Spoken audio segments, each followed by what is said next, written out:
ನಮಸ್ಕಾರ ಸ್ನೇಹಿತರೆ, ಈ ದಿನ ನಾವು ಒಂದು ಕುತೂಹಲಭರಿತ ವಿಷಯದ ಬಗ್ಗೆ ತಿಳಿದುಕೊಳ್ಳುವ ಪ್ರಯತ್ನ, ಅದುವೇ ಪಾಪ ಪುಣ್ಯ ಕರ್ಮ ಜೀವನದ ಸತ್ಯ. ನಮ್ಮ ಜೀವನದಲ್ಲಿ ನಡೆಯುತ್ತಿರುವ ಪ್ರತಿಯೊಂದು ಘಟನೆ ಕೇವಲ ಯಾದೃಚ್ಛಿಕವೇ? ಅಥವಾ ಅದರ ಹಿಂದೆ ಕಾಣದ ಕರ್ಮದ ಲೆಕ್ಕವಿದೆಯೇ? ಒಬ್ಬ ವ್ಯಕ್ತಿ ಸುಖವಾಗಿ ಬದುಕುತ್ತಾನೆ, ಮತ್ತೊಬ್ಬನು ಕಷ್ಟಗಳನ್ನು ಎದುರಿಸುತ್ತಾನೆ. ಯಾಕೆ? ನಾವು ಮಾಡುವ ಪ್ರತಿಯೊಂದು ಕೆಲಸ, ಪ್ರತಿಯೊಂದು ಮಾತು, ಪ್ರತಿಯೊಂದು ಆಲೋಚನೆಯೂ ನಮ್ಮ ಭವಿಷ್ಯವನ್ನು ರೂಪಿಸುತ್ತದೆಯೇ? ನಾವು ಇಂದು ಅನುಭವಿಸುತ್ತಿರುವ ಸುಖ ದುಃಖಗಳು ನಮ್ಮ ಹಿಂದಿನ ಕರ್ಮಗಳ ಫಲವಾಗಿರಬಹುದೇ? ಕರ್ಮದ ನ್ಯಾಯದಿಂದ ಯಾರೂ ತಪ್ಪಿಸಿಕೊಳ್ಳಲು ಸಾಧ್ಯವಿಲ್ಲ ಎಂದು ಶಾಸ್ತ್ರಗಳು ಹೇಳುತ್ತವೆ. ಆದರೆ ಅದು ನಿಜವೇ? ನಾವು ಮಾಡುವ ಕರ್ಮ ನಮ್ಮನ್ನು ಎಂದಿಗೂ ಬಿಡುವುದಿಲ್ಲ. ಒಂದು ದಿನ, ಒಂದು ಕ್ಷಣ, ನಾವು ಮಾಡಿದ ಪ್ರತಿಯೊಂದು ಕರ್ಮವೂ ನಮ್ಮ ಮುಂದೆ ನಿಲ್ಲುತ್ತದೆ. ಹಾಗಾದರೆ ಪಾಪ ಎಂದರೇನು? ಪುಣ್ಯ ಎಂದರೇನು? ಕರ್ಮದ ಫಲ ಹೇಗೆ ಕಾರ್ಯನಿರ್ವಹಿಸುತ್ತದೆ?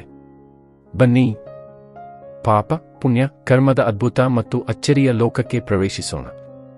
ಮಾನವ ಜೀವನವು ಕೇವಲ ಜನನ ಮತ್ತು ಮರಣದ ಮಧ್ಯೆ ನಡೆಯುವ ಒಂದು ಪ್ರಯಾಣವಲ್ಲ. ಪ್ರತಿಯೊಬ್ಬ ಮನುಷ್ಯನ ಜೀವನದ ಹಿಂದೆ ಅನೇಕ ಅನುಭವಗಳು, ಅನೇಕ ನಿರ್ಧಾರಗಳು ಮತ್ತು ಅನೇಕ ಕರ್ಮಗಳ ಪ್ರಭಾವ ಅಡಗಿದೆ ಎಂದು ಭಾರತೀಯ ಸನಾತನ ಧರ್ಮ ಮತ್ತು ತತ್ವಶಾಸ್ತ್ರ ತಿಳಿಸುತ್ತದೆ. ನಾವು ಮಾಡುವ ಪ್ರತಿಯೊಂದು ಕೆಲಸ, ಮಾತನಾಡುವ ಪ್ರತಿಯೊಂದು ಮಾತು, ನಮ್ಮ ಮನಸ್ಸಿನಲ್ಲಿ ಮೂಡುವ ಪ್ರತಿಯೊಂದು ಆಲೋಚನೆಯೂ ಒಂದು ಶಕ್ತಿಯನ್ನು ಸೃಷ್ಟಿಸುತ್ತದೆ. ಆ ಶಕ್ತಿಯೇ ಮುಂದೆ ಫಲವಾಗಿ ನಮ್ಮ ಜೀವನದಲ್ಲಿ ವ್ಯಕ್ತವಾಗುತ್ತದೆ. ಆದ್ದರಿಂದ ಜೀವನವನ್ನು ಅರ್ಥಮಾಡಿಕೊಳ್ಳಲು ಕರ್ಮವನ್ನು ಅರ್ಥಮಾಡಿಕೊಳ್ಳಬೇಕು. ಶಾಸ್ತ್ರಗಳು ಹೇಳುವಂತೆ ಯಥಾ ಕರ್ಮ ತಥಾ ಫಲ, ಅಂದರೆ ಹೇಗೆ ಕರ್ಮ ಮಾಡುತ್ತೇವೆಯೋ ಹಾಗೆಯೇ ಅದರ ಫಲವನ್ನು ಅನುಭವಿಸಬೇಕಾಗುತ್ತದೆ. ಈ ನಿಯಮದಿಂದ ಯಾರೂ ತಪ್ಪಿಸಿಕೊಳ್ಳಲು ಸಾಧ್ಯವಿಲ್ಲ. ಪಾಪ ಮತ್ತು ಪುಣ್ಯ ಎಂಬ ಪದಗಳು ಕೇವಲ ಧಾರ್ಮಿಕ ಆಚರಣೆಗಳಿಗೆ ಸೀಮಿತವಾಗಿಲ್ಲ. ಪಾಪ ಎಂದರೆ ಇನ್ನೊಬ್ಬರಿಗೆ ನೋವುಂಟು ಮಾಡುವುದು, ಮೋಸ ಮಾಡುವುದು, ಅಹಂಕಾರದಿಂದ ನಡೆದುಕೊಳ್ಳುವುದು, ಸುಳ್ಳು ಹೇಳುವುದು, ನಂಬಿಕೆಯ ದ್ರೋಹ ಮತ್ತು ತನ್ನ ಸ್ವಾರ್ಥಕ್ಕಾಗಿ ಇತರರ ಜೀವನವನ್ನು ಹಾಳು ಮಾಡುವುದು. ಕೆಲವೊಮ್ಮೆ ನಾವು ಯಾರನ್ನಾದರೂ ಮಾತಿನಿಂದ ಅವಮಾನಿಸಿದರೂ ಅದು ಪಾಪವಾಗಬಹುದು. ವಿಶೇಷವಾಗಿ ತಂದೆ, ತಾಯಿ, ಹೆಂಡತಿ, ಮಕ್ಕಳು ಮತ್ತು ನಮ್ಮನ್ನು ಪ್ರೀತಿಸುವವರ ಮನಸ್ಸಿಗೆ ನೋವು ಕೊಡುವುದು ದೊಡ್ಡ ಪಾಪವೆಂದು ಧರ್ಮಶಾಸ್ತ್ರಗಳು ತಿಳಿಸುತ್ತವೆ. ಮತ್ತೊಂದೆಡೆ ಪುಣ್ಯ ಎಂದರೆ ದಾನ, ಧರ್ಮ, ಸೇವೆ, ಕರುಣೆ, ಸತ್ಯ, ಅಹಿಂಸೆ, ಕ್ಷಮೆ ಮತ್ತು ಪರೋಪಕಾರ. ಒಬ್ಬ ಹಸಿದವನಿಗೆ ಅನ್ನ ನೀಡುವುದು, ದುಃಖದಲ್ಲಿರುವವನಿಗೆ ಧೈರ್ಯ ತುಂಬುವುದು, ವೃದ್ಧರನ್ನು ಗೌರವಿಸುವುದು, ಪ್ರಾಣಿಗಳ ಮೇಲೆ ಕರುಣೆ ತೋರಿಸುವುದು ಮತ್ತು ಸಮಾಜಕ್ಕೆ ಉಪಯೋಗವಾಗುವ ಕಾರ್ಯಗಳನ್ನು ಮಾಡುವುದು ಪುಣ್ಯಕರ್ಮಗಳಾಗಿವೆ. ಪಾಪ ಮತ್ತು ಪುಣ್ಯ ಎರಡೂ ಕೇವಲ ಕಾರ್ಯಗಳಲ್ಲಿ ಮಾತ್ರವಲ್ಲ, ನಮ್ಮ ಉದ್ದೇಶ ಮತ್ತು ಮನೋಭಾವದಲ್ಲಿಯೂ ಅಡಗಿವೆ. ಭಾರತೀಯ ಜ್ಯೋತಿಷ್ಯ ಶಾಸ್ತ್ರವು ಕರ್ಮದ ತತ್ವವನ್ನು ಅರ್ಥಮಾಡಿಕೊಳ್ಳಲು ಒಂದು ವಿಶೇಷ ದೃಷ್ಟಿಕೋನವನ್ನು ನೀಡುತ್ತದೆ. ಜ್ಯೋತಿಷ್ಯದ ಪ್ರಕಾರ ಜನನ ಸಮಯದಲ್ಲಿ ಗ್ರಹಗಳಿರುವ ಸ್ಥಿತಿಯು ವ್ಯಕ್ತಿಯ ಪೂರ್ವಜನ್ಮದ ಕರ್ಮಗಳ ಪ್ರತಿಬಿಂಬವಾಗಿದೆ.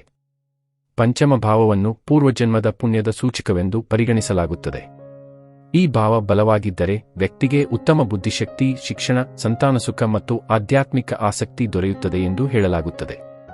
ನವಮ ಭಾವವನ್ನು ಧರ್ಮ, ಭಾಗ್ಯ ಮತ್ತು ಗುರುಕೃಪೆಯ ಸ್ಥಾನವೆಂದು ಪರಿಗಣಿಸಲಾಗುತ್ತದೆ. ಈ ಭಾವ ಬಲವಾಗಿದ್ದರೆ ವ್ಯಕ್ತಿ ಜೀವನದಲ್ಲಿ ಅನೇಕ ಸಂಕಷ್ಟಗಳನ್ನು ದಾಟಿ ಯಶಸ್ಸನ್ನು ಸಾಧಿಸಬಲ್ಲನು. ಜ್ಯೋತಿಷ್ಯದಲ್ಲಿ ಶನಿಯನ್ನು ಕರ್ಮದ ನ್ಯಾಯಾಧೀಶನೆಂದು ಕರೆಯಲಾಗುತ್ತದೆ. ಶನಿ ವ್ಯಕ್ತಿಗೆ ಅವನು ಮಾಡಿದ ಕರ್ಮದ ಫಲವನ್ನು ಅನುಭವಿಸಲು ಅವಕಾಶ ನೀಡುತ್ತಾನೆ. ಶನಿ ಶಿಕ್ಷೆ ನೀಡುವುದಿಲ್ಲ, ಬದಲಿಗೆ ಜೀವನದ ಪಾಠಗಳನ್ನು ಕಲಿಸುತ್ತಾನೆ. ರಾಹು ಮತ್ತು ಕೇತುಗಳು ಮನುಷ್ಯನ ಆಸೆ, ಮೋಹ, ಅಹಂಕಾರ ಮತ್ತು ಆಧ್ಯಾತ್ಮಿಕ ಬೆಳವಣಿಗೆಯನ್ನು ಸೂಚಿಸುತ್ತವೆ. ಹೀಗಾಗಿ ಜ್ಯೋತಿಷ್ಯವು ಭವಿಷ್ಯವನ್ನು ಹೇಳುವ ಶಾಸ್ತ್ರ ಮಾತ್ರವಲ್ಲ, ಅದು ಕರ್ಮದ ಪ್ರತಿಬಿಂಬವನ್ನು ತೋರಿಸುವ ಕನ್ನಡಿಯಾಗಿದೆ. ಸಂಬಂಧಗಳು ಮನುಷ್ಯನ ಜೀವನದಲ್ಲಿ ಅತ್ಯಂತ ಮಹತ್ವದ ಪಾತ್ರವನ್ನು ವಹಿಸುತ್ತವೆ. ಒಬ್ಬ ವ್ಯಕ್ತಿಯ ನಿಜವಾದ ಸ್ವಭಾವವು ಅವನು ತನ್ನ ಕುಟುಂಬದವರೊಂದಿಗೆ ಹೇಗೆ ನಡೆದುಕೊಳ್ಳುತ್ತಾನೆ ಎಂಬುದರ ಮೂಲಕ ತಿಳಿಯುತ್ತದೆ. ಶಾಸ್ತ್ರಗಳು ಮಾತು ದೇವೋ ಭವ, ಪಿತೃ ದೇವೋ ಭವಾಯಿ ಎಂದು ಹೇಳುವ ಮೂಲಕ ತಂದೆ, ತಾಯಿಯ ಸ್ಥಾನವನ್ನು ದೇವರ ಸ್ಥಾನಕ್ಕೆ ಸಮಾನವಾಗಿ ಪರಿಗಣಿಸಿವೆ. ವಯಸ್ಸಾದ ತಂದೆ, ತಾಯಿಯನ್ನು ನಿರ್ಲಕ್ಷಿಸುವುದು, ಅವರ ಭಾವನೆಗಳನ್ನು ಗೌರವಿಸದಿರುವುದು ಅಥವಾ ಅವರನ್ನು ದುಃಖಪಡಿಸುವುದು ಪಾಪವೆಂದು ಪರಿಗಣಿಸಲಾಗಿದೆ. ಅದೇ ರೀತಿ ಗಂಡ ಹೆಂಡತಿಯ ಸಂಬಂಧವು ಕೇವಲ ಸಾಮಾಜಿಕ ಒಪ್ಪಂದವಲ್ಲ, ಅದು ಧರ್ಮದ ಒಂದು ಭಾಗವಾಗಿದೆ. ಪ್ರೀತಿ, ಗೌರವ, ನಿಷ್ಠೆ ಮತ್ತು ಪರಸ್ಪರ ಅರ್ಥಮಾಡಿಕೊಳ್ಳುವ ಮನೋಭಾವವು ಕುಟುಂಬವನ್ನು ಸುಖಮಯವಾಗಿಸುತ್ತದೆ. ಮಕ್ಕಳಿಗೆ ಒಳ್ಳೆಯ ಶಿಕ್ಷಣ ಮತ್ತು ಸಂಸ್ಕಾರಗಳನ್ನು ನೀಡುವುದು ಮಹತ್ತರ ಜವಾಬ್ದಾರಿಯಾಗಿದೆ. ಮಕ್ಕಳನ್ನು ಸರಿಯಾದ ದಾರಿಯಲ್ಲಿ ನಡೆಸುವುದು ಪುಣ್ಯಕರ್ಮವಾಗಿದ್ದರೆ, ಅವರ ಜೀವನವನ್ನು ನಿರ್ಲಕ್ಷಿಸುವುದು ಅಥವಾ ತಪ್ಪು ಮಾರ್ಗಕ್ಕೆ ತಳ್ಳುವುದು ಪಾಪಕರ್ಮವಾಗುತ್ತದೆ. ಭಾರತೀಯ ತತ್ವಶಾಸ್ತ್ರದ ಪ್ರಕಾರ ಆತ್ಮವು ಅಮರವಾಗಿದೆ. ದೇಹವು ನಾಶವಾಗುತ್ತದೆ, ಆದರೆ ಆತ್ಮವು ತನ್ನ ಕರ್ಮಗಳೊಂದಿಗೆ ಮುಂದಿನ ಜನ್ಮಕ್ಕೆ ಸಾಗುತ್ತದೆ. ಈ ಕಾರಣದಿಂದಲೇ ಕೆಲವರು ಹುಟ್ಟಿನಿಂದಲೇ ವಿಶೇಷ ಪ್ರತಿಭೆ ಹೊಂದಿರುತ್ತಾರೆ, ಕೆಲವರಿಗೆ ಆಧ್ಯಾತ್ಮಿಕತೆಯ ಮೇಲೆ ಆಕರ್ಷಣೆ ಇರುತ್ತದೆ ಮತ್ತು ಕೆಲವರು ಯಾವುದೇ ಸ್ಪಷ್ಟ ಕಾರಣವಿಲ್ಲದೆ ನಿರ್ದಿಷ್ಟ ಬಯಗಳು ಅಥವಾ ಆಸಕ್ತಿಗಳನ್ನು ಹೊಂದಿರುತ್ತಾರೆ ಎಂದು ಹೇಳಲಾಗುತ್ತದೆ. ಪೂರ್ವಜನ್ಮದಲ್ಲಿ ಮಾಡಿದ ಪಾಪಗಳು ಈ ಜನ್ಮದಲ್ಲಿ ವಿವಿಧ ರೀತಿಯ ಕಷ್ಟಗಳ ರೂಪದಲ್ಲಿ ವ್ಯಕ್ತವಾಗಬಹುದು ಎಂದು ಧಾರ್ಮಿಕ ನಂಬಿಕೆಗಳಿವೆ. ಆರೋಗ್ಯ ಸಮಸ್ಯೆಗಳು, ಮಾನಸಿಕ ಒತ್ತಡ, ಆರ್ಥಿಕ ಸಂಕಷ್ಟಗಳು ಅಥವಾ ಸಂಬಂಧಗಳಲ್ಲಿ ಉಂಟಾಗುವ ತೊಂದರೆಗಳು ಕರ್ಮಫಲದ ಒಂದು ಭಾಗವಾಗಿರಬಹುದು ಎಂದು ಅನೇಕ ಗ್ರಂಥಗಳು ವಿವರಿಸುತ್ತವೆ. ಅದೇ ರೀತಿ ಪೂರ್ವಜನ್ಮದಲ್ಲಿ ಮಾಡಿದ ಪುಣ್ಯಗಳು ಈ ಜನ್ಮದಲ್ಲಿ ಗೌರವ, ಸಂತೋಷ, ಉತ್ತಮ ಅವಕಾಶಗಳು ಮತ್ತು ಆಂತರಿಕ ಶಾಂತಿಯ ರೂಪದಲ್ಲಿ ಫಲಿಸಬಹುದು. ಆದಾಗ್ಯೂ ಕರ್ಮಸಿದ್ಧಾಂತವು ನಿರಾಶೆಯನ್ನು ಕಲಿಸುವುದಿಲ್ಲ, ಯಾವುದೇ ಪಾಪಕ್ಕೂ ಪರಿಹಾರದ ದಾರಿ ಇದೆ ಎಂದು ಧರ್ಮ ತಿಳಿಸುತ್ತದೆ. ಮನುಷ್ಯನು ತನ್ನ ವರ್ತನೆಯನ್ನು ಬದಲಾಯಿಸಿ, ಒಳ್ಳೆಯ ಕೆಲಸಗಳನ್ನು ಆರಂಭಿಸಿ, ಸೇವೆ ಮತ್ತು ದಾನದಲ್ಲಿ ತೊಡಗಿಕೊಂಡು ತನ್ನ ಜೀವನವನ್ನು ಉತ್ತಮಗೊಳಿಸಬಹುದು. ಅನ್ನದಾನ, ವಿದ್ಯಾದಾನ, ಗೋಸೇವೆ, ವೃಕ್ಷಾರೋಪಣ, ಬಡವರಿಗೆ ಸಹಾಯ, ವೃದ್ಧರ ಸೇವೆ ಮತ್ತು ಧಾರ್ಮಿಕ ಕಾರ್ಯಗಳಲ್ಲಿ ಭಾಗವಹಿಸುವುದು ಪುಣ್ಯವನ್ನು ಹೆಚ್ಚಿಸುತ್ತದೆ ಎಂದು ಹೇಳಲಾಗಿದೆ.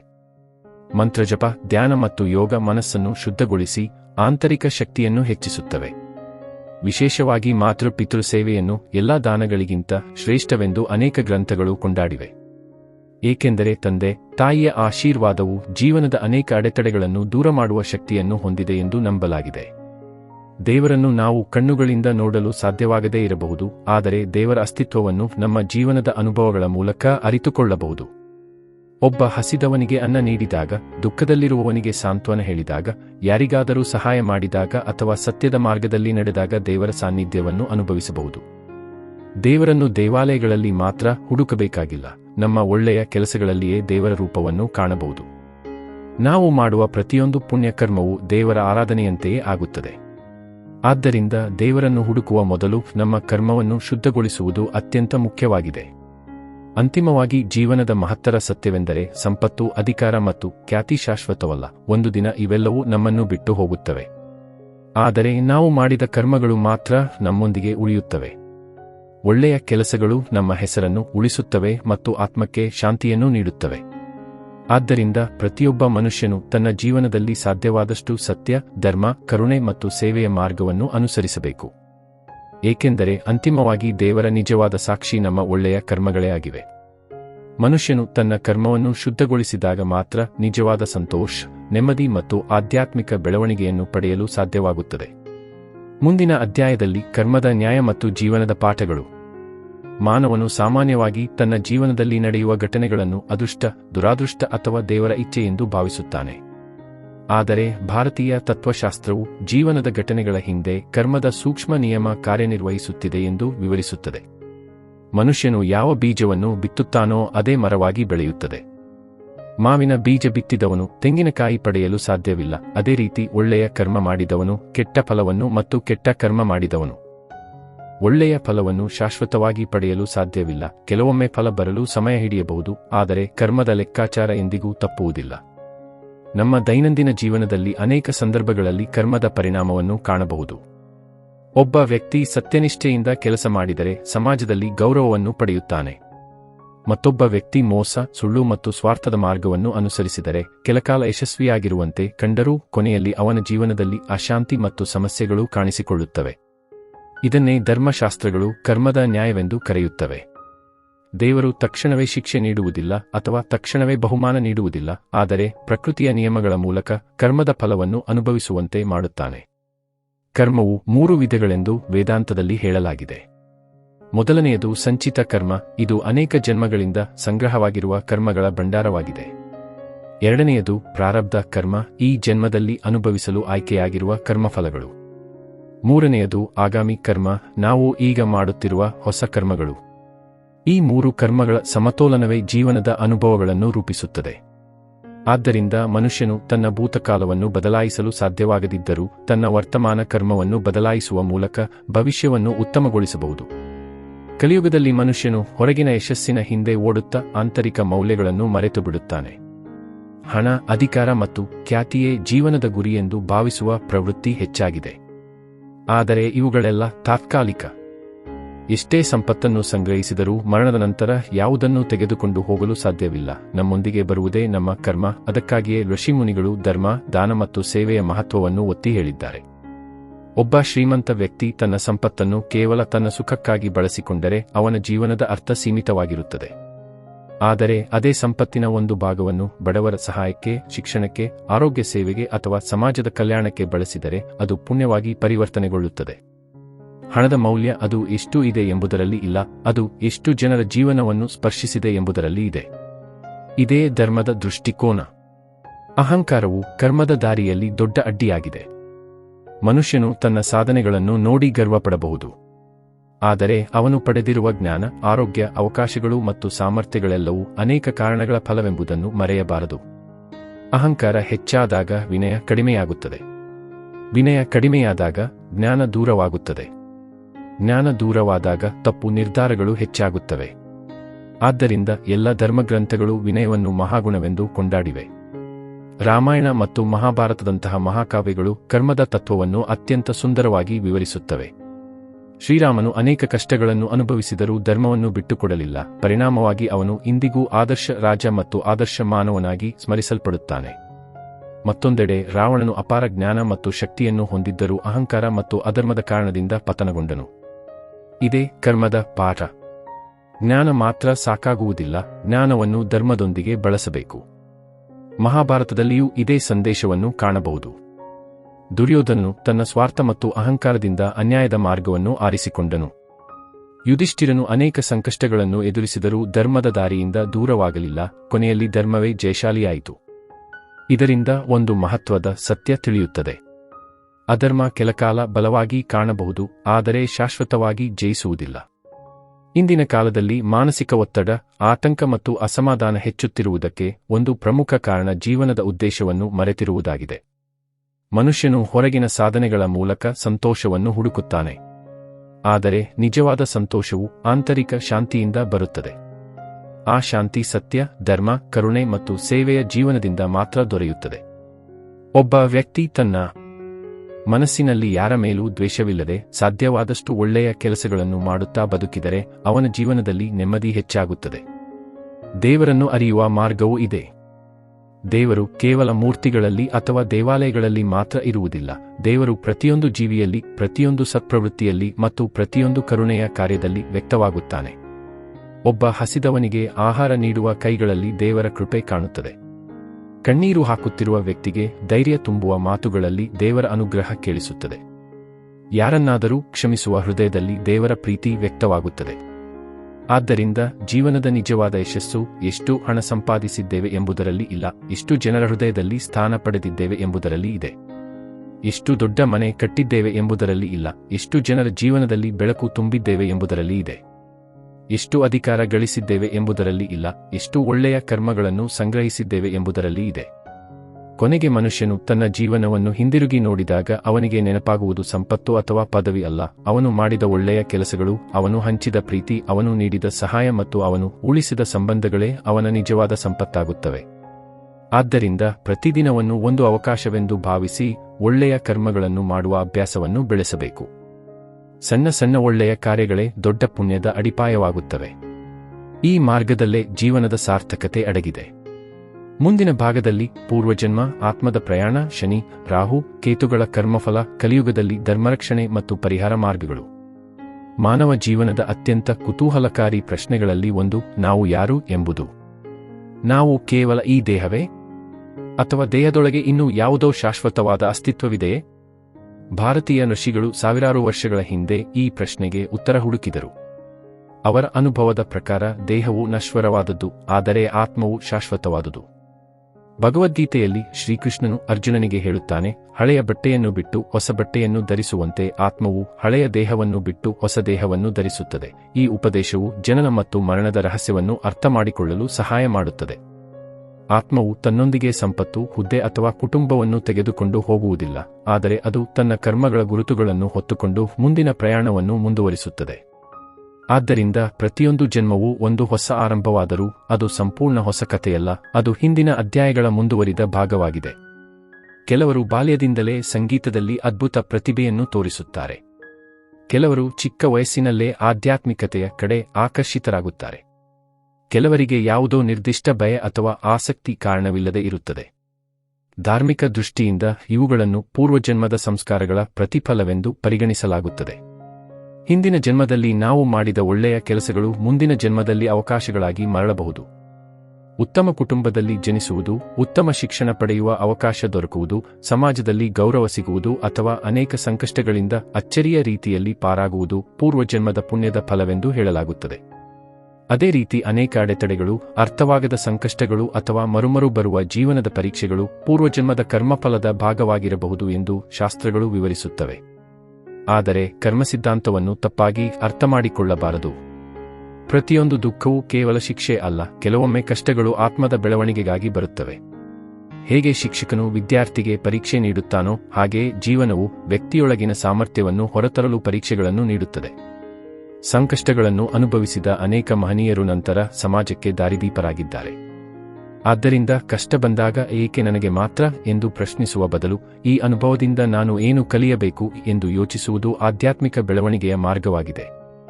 ಜ್ಯೋತಿಷ್ಯದಲ್ಲಿ ಶನಿ ಗ್ರಹಕ್ಕೆ ವಿಶೇಷ ಸ್ಥಾನವಿದೆ. ಶನಿಯನ್ನು ಅನೇಕರು ಭಯದ ಸಂಕೇತವೆಂದು ಭಾವಿಸುತ್ತಾರೆ. ಆದರೆ ವಾಸ್ತವದಲ್ಲಿ ಶನಿ ನ್ಯಾಯ ಮತ್ತು ಶಿಸ್ತಿನ ಪ್ರತೀಕ. ಶನಿ ವ್ಯಕ್ತಿಗೆ ಅವನ ಕರ್ಮದ ಫಲವನ್ನು ಅನುಭವಿಸುವಂತೆ ಮಾಡುತ್ತಾನೆ. ಅಹಂಕಾರವನ್ನು ಕಡಿಮೆ ಮಾಡಿ ವಿನಯವನ್ನು ಕಲಿಸುತ್ತಾನೆ. ಸೋಮಾರಿತನವನ್ನು ದೂರ ಮಾಡಿ ಶ್ರಮದ ಮಹತ್ವವನ್ನು ತಿಳಿಸುತ್ತಾನೆ. ಶನಿಯ ಪ್ರಭಾವದ ಸಮಯದಲ್ಲಿ ವ್ಯಕ್ತಿಯ ಜೀವನದಲ್ಲಿ ಅನೇಕ ಸವಾಲುಗಳು ಎದುರಾಗಬಹುದು. ಆದರೆ ಆ ಸವಾಲುಗಳು ಅವನನ್ನು ಬಲಿಷ್ಠನನ್ನಾಗಿ ಮಾಡುವುದೇ ಹೊರತು ನಾಶ ಮಾಡುವುದಿಲ್ಲ. ಶನಿ ಒಬ್ಬ ಕಠಿಣ ಗುರುನಂತೆ. ಅವನು ಕಠಿಣ ಪಾಠಗಳನ್ನು ಕಲಿಸುತ್ತಾನೆ, ಆದರೆ ಅವು ಜೀವನ ಪರ್ಯಂತ ಉಪಯೋಗವಾಗುತ್ತವೆ. ರಾಹು ಮತ್ತು ಕೇತುಗಳ ಪ್ರಭಾವವು ಕರ್ಮದ ದೃಷ್ಟಿಯಿಂದ ಮಹತ್ವದ್ದಾಗಿದೆ. ರಾಹು ಮನುಷ್ಯನ ಆಸೆಗಳನ್ನು ಹೆಚ್ಚಿಸುತ್ತದೆ. ಹೆಚ್ಚಿನ ಅಧಿಕಾರ, ಹೆಚ್ಚಿನ ಸಂಪತ್ತು, ಹೆಚ್ಚಿನ ಹೆಸರು ಎಂಬ ನಿರಂತರ ಹಂಬಲವನ್ನು ಉಂಟುಮಾಡುತ್ತದೆ. ರಾಹುವಿನ ಪ್ರಭಾವದಲ್ಲಿ ವ್ಯಕ್ತಿ ಕೆಲವೊಮ್ಮೆ ಸತ್ಯ ಮತ್ತು ಅಸತ್ಯದ ನಡುವಿನ ಗಡಿಯನ್ನು ಮರೆತು ಬಿಡಬಹುದು.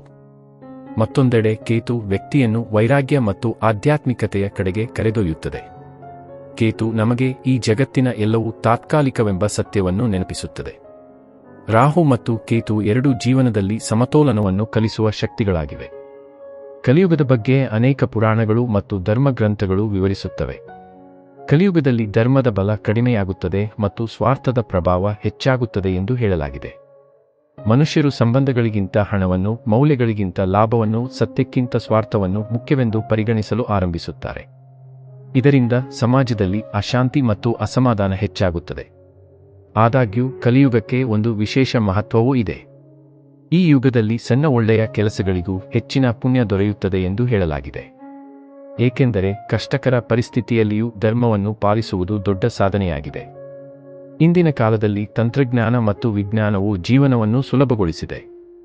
ಆದರೆ ಮನಸ್ಸಿನ ಶಾಂತಿಯನ್ನು ನೀಡಲು ಸಾಧ್ಯವಾಗಿಲ್ಲ. ಜನರು ಹೆಚ್ಚಿನ ಸೌಲಭ್ಯಗಳನ್ನು ಹೊಂದಿದ್ದರೂ ಒಳಗೆ ಖಾಲಿತನವನ್ನು ಅನುಭವಿಸುತ್ತಿದ್ದಾರೆ.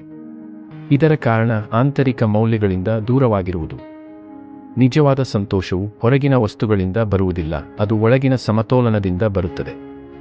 ಧ್ಯಾನ, ಪ್ರಾರ್ಥನೆ, ಸತ್ಸಂಗ, ಸೇವೆ ಮತ್ತು ಧರ್ಮಾಚರಣೆ ಈ ಸಮತೋಲನವನ್ನು ಬೆಳೆಸುವ ಸಾಧನಗಳಾಗಿವೆ. ಪಾಪವನ್ನು ಕಡಿಮೆ ಮಾಡಿ ಪುಣ್ಯವನ್ನು ಹೆಚ್ಚಿಸಲು ಅನೇಕ ಪರಿಹಾರ ಮಾರ್ಗಗಳನ್ನು ಶಾಸ್ತ್ರಗಳು ಸೂಚಿಸುತ್ತವೆ. ಮೊದಲನೆಯದು ಆತ್ಮಪರಿಶೀಲನೆ. ಪ್ರತಿದಿನ ನಮ್ಮ ವರ್ತನೆಯನ್ನು ಪರಿಶೀಲಿಸಿ ನಾವು ಮಾಡಿದ ತಪ್ಪುಗಳನ್ನು ಗುರುತಿಸಬೇಕು. ಎರಡನೆಯದು ಕ್ಷಮೆ. ನಾವು ಯಾರಿಗಾದರೂ ನೋವುಂಟು ಮಾಡಿದ್ದರೆ ಸಾಧ್ಯವಾದರೆ ಕ್ಷಮೆ ಕೇಳಬೇಕು. ಮೂರನೆಯದು ಸೇವೆ. ನಿಸ್ವಾರ್ಥ ಸೇವೆ ಮನಸ್ಸನ್ನು ಶುದ್ಧಗೊಳಿಸುತ್ತದೆ. ನಾಲ್ಕನೆಯದು ದಾನ. ಹಣದ ದಾನ ಮಾತ್ರವಲ್ಲ, ಸಮಯದ ದಾನ, ಜ್ಞಾನದ ದಾನ ಮತ್ತು ಪ್ರೀತಿಯ ದಾನವೂ ಅತ್ಯಂತ ಮಹತ್ವದ್ದಾಗಿದೆ. ಐದನೆಯದು ಧ್ಯಾನ ಮತ್ತು ಮಂತ್ರಜಪ. ಇವು ಮನಸ್ಸಿನ ಅಶಾಂತಿಯನ್ನು ಕಡಿಮೆ ಮಾಡಿ ಆಂತರಿಕ ಶಕ್ತಿಯನ್ನು ಹೆಚ್ಚಿಸುತ್ತವೆ.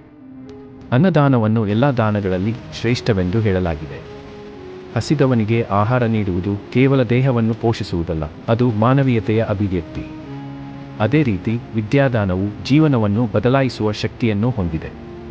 ಒಬ್ಬ ಮಗುವಿಗೆ ಶಿಕ್ಷಣದ ಅವಕಾಶ ನೀಡುವುದು ಅನೇಕ ತಲೆಮಾರುಗಳಿಗೆ ಬೆಳಕು ನೀಡುವಂತಾಗಿದೆ. ವೃಕ್ಷಾರೋಪಣ, ಪರಿಸರ ಸಂರಕ್ಷಣೆ, ಪ್ರಾಣಿಗಳ ರಕ್ಷಣೆ ಮತ್ತು ಸಮಾಜದ ಕಲ್ಯಾಣಕ್ಕಾಗಿ ಕೆಲಸ ಮಾಡುವುದು ಪುಣ್ಯಕರ್ಮಗಳಾಗಿವೆ. ಆತ್ಮದ ಬೆಳವಣಿಗೆಯ ಅಂತಿಮ ಗುರಿ ಕೇವಲ ಭೌತಿಕ ಯಶಸ್ಸಲ್ಲ, ಅದು ಆಂತರಿಕ ಜಾಗೃತಿ.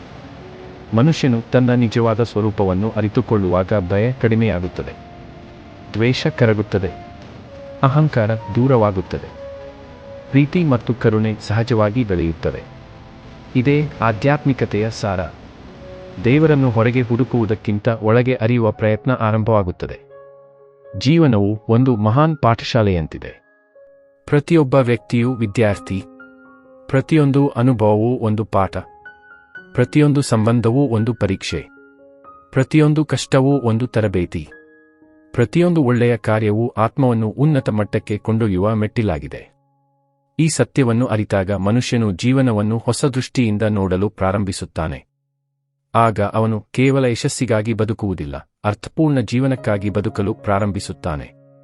ಕೊನೆಗೆ ಕರ್ಮದ ನಿಯಮವು ಭಯ ಹುಟ್ಟಿಸಲು ಅಲ್ಲ, ಜಾಗೃತಿ ಮೂಡಿಸಲು ಇದೆ. ನಾವು ಇಂದು ಮಾಡುವ ಪ್ರತಿಯೊಂದು ಒಳ್ಳೆಯ ಕೆಲಸವೂ ನಾಳೆಯ ಉತ್ತಮ ಭವಿಷ್ಯಕ್ಕೆ ಬೀಜವಾಗುತ್ತದೆ. ಪ್ರೀತಿ, ಕರುಣೆ, ಸತ್ಯ ಮತ್ತು ಧರ್ಮದ ದಾರಿಯಲ್ಲಿ ನಡೆಯುವವರು ಕೊನೆಯಲ್ಲಿ ಆಂತರಿಕ ಶಾಂತಿ ಮತ್ತು ದೈವಿಕ ಅನುಗ್ರಹವನ್ನು ಅನುಭವಿಸುತ್ತಾರೆ. ಇದೇ ಕರ್ಮ ಸಿದ್ಧಾಂತದ ಆಳವಾದ ಸಂದೇಶವಾಗಿದೆ. ಮುಂದಿನ ಭಾಗದಲ್ಲಿ ದೇವರ ಸಾಕ್ಷಿ, ಮರಣಾನಂತರದ ದೃಷ್ಟಿಕೋನ, ಯಮಧರ್ಮರಾಜನ ತತ್ವ, ಸ್ವರ್ಗ ನರಕದ ಅರ್ಥ ಮತ್ತು ಒಳ್ಳೆಯ ಕರ್ಮಗಳ ಶಾಶ್ವತ ಪ್ರಭಾವ ಕುರಿತು ಇನ್ನಷ್ಟು ವಿಸ್ತೃತ ಮಾಹಿತಿ. ಮನುಷ್ಯನು ಹುಟ್ಟಿದ ಕ್ಷಣದಿಂದಲೇ ಒಂದು ಪ್ರಯಾಣವನ್ನು ಆರಂಭಿಸುತ್ತಾನೆ. ಆ ಪ್ರಯಾಣದ ಅಂತ್ಯವನ್ನು ನಾವು ಮರಣ ಎಂದು ಕರೆಯುತ್ತೇವೆ. ಆದರೆ ಭಾರತೀಯ ತತ್ವಶಾಸ್ತ್ರದ ಪ್ರಕಾರ ಮರಣವು ಅಂತ್ಯವಲ್ಲ, ಅದು ಒಂದು ಹಂತದಿಂದ ಮತ್ತೊಂದು ಹಂತಕ್ಕೆ ಸಾಗುವ ಪರಿವರ್ತನೆ ಮಾತ್ರ. ಈ ಸತ್ಯವನ್ನು ಅರಿಯದ ಕಾರಣದಿಂದಲೇ ಮನುಷ್ಯನು ಮರಣವನ್ನು ಭಯಪಡುತ್ತಾನೆ. ದೇಹವೇ ಎಲ್ಲವೂ ಎಂದು ಭಾವಿಸಿದಾಗ ಮರಣ ಭಯಾನಕವಾಗಿ ಕಾಣುತ್ತದೆ. ಆದರೆ ಆತ್ಮದ ಶಾಶ್ವತತೆಯನ್ನು ಅರಿತಾಗ ಮರಣವು ಒಂದು ಹೊಸ ಅಧ್ಯಾಯದ ಆರಂಭದಂತೆ ಕಾಣುತ್ತದೆ. ಪ್ರಪಂಚದ ಪ್ರತಿಯೊಂದು ಜೀವಿಯೂ ಮರಣವನ್ನು ಅನುಭವಿಸಬೇಕಾಗಿದೆ. ರಾಜನಾಗಲಿ, ಬಡವನಾಗಲಿ, ವಿಜ್ಞಾನಿಯಾಗಲಿ, ಸಾಧುವಾಗಲಿ, ಈ ನಿಯಮದಿಂದ ಯಾರೂ ಹೊರತಾಗುವುದಿಲ್ಲ. ಮರಣವು ಜೀವನದ ಮಹಾನ್ ಸಮಾನತೆಯಾಗಿದೆ.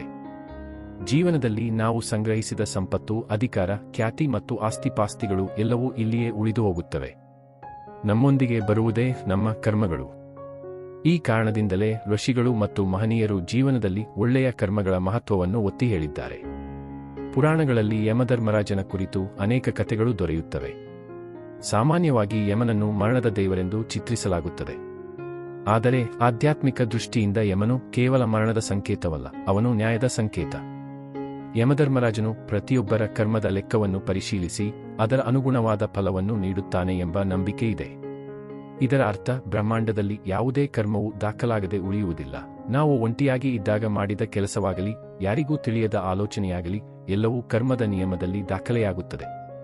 ಹಳೆಯ ಗ್ರಂಥಗಳಲ್ಲಿ ಚಿತ್ರಗುಪ್ತನ ಕುರಿತು ಉಲ್ಲೇಖವಿದೆ. ಚಿತ್ರಗುಪ್ತನು ಪ್ರತಿಯೊಬ್ಬ ಮನುಷ್ಯನ ಕರ್ಮಗಳನ್ನು ದಾಖಲಿಸುತ್ತಾನೆ ಎಂದು ಹೇಳಲಾಗಿದೆ. ಇದನ್ನು ನೇರವಾಗಿ ಅರ್ಥಮಾಡಿಕೊಳ್ಳುವುದಕ್ಕಿಂತ ಒಂದು ಸಂಕೇತವಾಗಿ ನೋಡಬೇಕು. ಅಂದರೆ ನಮ್ಮ ಪ್ರತಿಯೊಂದು ಕ್ರಿಯೆಯೂ ಬ್ರಹ್ಮಾಂಡದ ನಿಯಮದಲ್ಲಿ ಒಂದು ಗುರುತನ್ನು ಬಿಡುತ್ತದೆ. ನಾವು ಮರೆಯಬಹುದು, ಸಮಾಜ ಮರೆತು ಬಿಡಬಹುದು, ಆದರೆ ಕರ್ಮದ ನಿಯಮ ಮರೆತೇ ಬಿಡುವುದಿಲ್ಲ. ಇದೇ ಕಾರಣದಿಂದ ಧರ್ಮಶಾಸ್ತ್ರಗಳು ಸತ್ಕರ್ಮದ ಜೀವನವನ್ನು ಬೋಧಿಸುತ್ತವೆ. ಸ್ವರ್ಗ ಮತ್ತು ನರಕದ ಕಲ್ಪನೆಗಳು ಭಾರತೀಯ ಸಂಸ್ಕೃತಿಯಲ್ಲಿ ಬಹಳ ಪ್ರಸಿದ್ಧ. ಅನೇಕರು ಅವುಗಳನ್ನು ಒಂದು ನಿರ್ದಿಷ್ಟ ಸ್ಥಳವೆಂದು ಭಾವಿಸುತ್ತಾರೆ. ಆದರೆ ತತ್ವಶಾಸ್ತ್ರದ ದೃಷ್ಟಿಯಿಂದ ಸ್ವರ್ಗ ಮತ್ತು ನರಕವು ಕೇವಲ ಮರಣಾನಂತರದ ಲೋಕಗಳಲ್ಲ, ಅವು ಮಾನಸಿಕ ಸ್ಥಿತಿಗಳು ಆಗಿವೆ. ಶಾಂತಿ, ಸಂತೋಷ, ಪ್ರೀತಿ ಮತ್ತು ತೃಪ್ತಿಯಿಂದ ತುಂಬಿದ ಮನಸ್ಸು ಸ್ವರ್ಗದ ಅನುಭವವನ್ನು ನೀಡುತ್ತದೆ. ದ್ವೇಷ, ಅಸೂಯೆ, ಅಪರಾಧ ಬೋಧನೆ ಮತ್ತು ಅಶಾಂತಿಯಿಂದ ತುಂಬಿದ ಮನಸ್ಸು ನರಕದ ಅನುಭವವನ್ನು ನೀಡುತ್ತದೆ. ಹೀಗಾಗಿ ಸ್ವರ್ಗ ಮತ್ತು ನರಕವು ಜೀವನದಲ್ಲಿಯೇ ಅನುಭವಿಸಬಹುದಾದ ಸ್ಥಿತಿಗಳಾಗಿವೆ. ಒಬ್ಬ ವ್ಯಕ್ತಿ ಇತರರಿಗೆ ಸಹಾಯ ಮಾಡುವಾಗ ಅವನ ಹೃದಯದಲ್ಲಿ ಉಂಟಾಗುವ ಸಂತೋಷವನ್ನು ಗಮನಿಸಿ. ಅದು ಯಾವುದೇ ಹಣದಿಂದ ಖರೀದಿಸಲು ಸಾಧ್ಯವಿಲ್ಲ. ಒಬ್ಬ ಹಸಿದ ಮಗುವಿಗೆ ಆಹಾರ ನೀಡಿದಾಗ, ಒಬ್ಬ ನಿರಾಶನಿಗೆ ಆಶಾಭಾವದ ಮಾತು ಹೇಳಿದಾಗ, ಒಬ್ಬ ವೃದ್ಧನಿಗೆ ನೆರವಾದಾಗ ಮನಸ್ಸಿನಲ್ಲಿ ಉಂಟಾಗುವ ತೃಪ್ತಿಯೇ ನಿಜವಾದ ಸ್ವರ್ಗ. ಅದೇ ರೀತಿ ಮೋಸ, ದ್ರೋಹ ಅಥವಾ ಅನ್ಯಾಯ ಮಾಡಿದ ನಂತರ ಮನಸ್ಸಿನಲ್ಲಿ ಮೂಡುವ ಅಶಾಂತಿ ಮತ್ತು ಅಪರಾಧ ಬೋಧನೆಯೇ ನರಕದ ಅನುಭವವಾಗಿದೆ.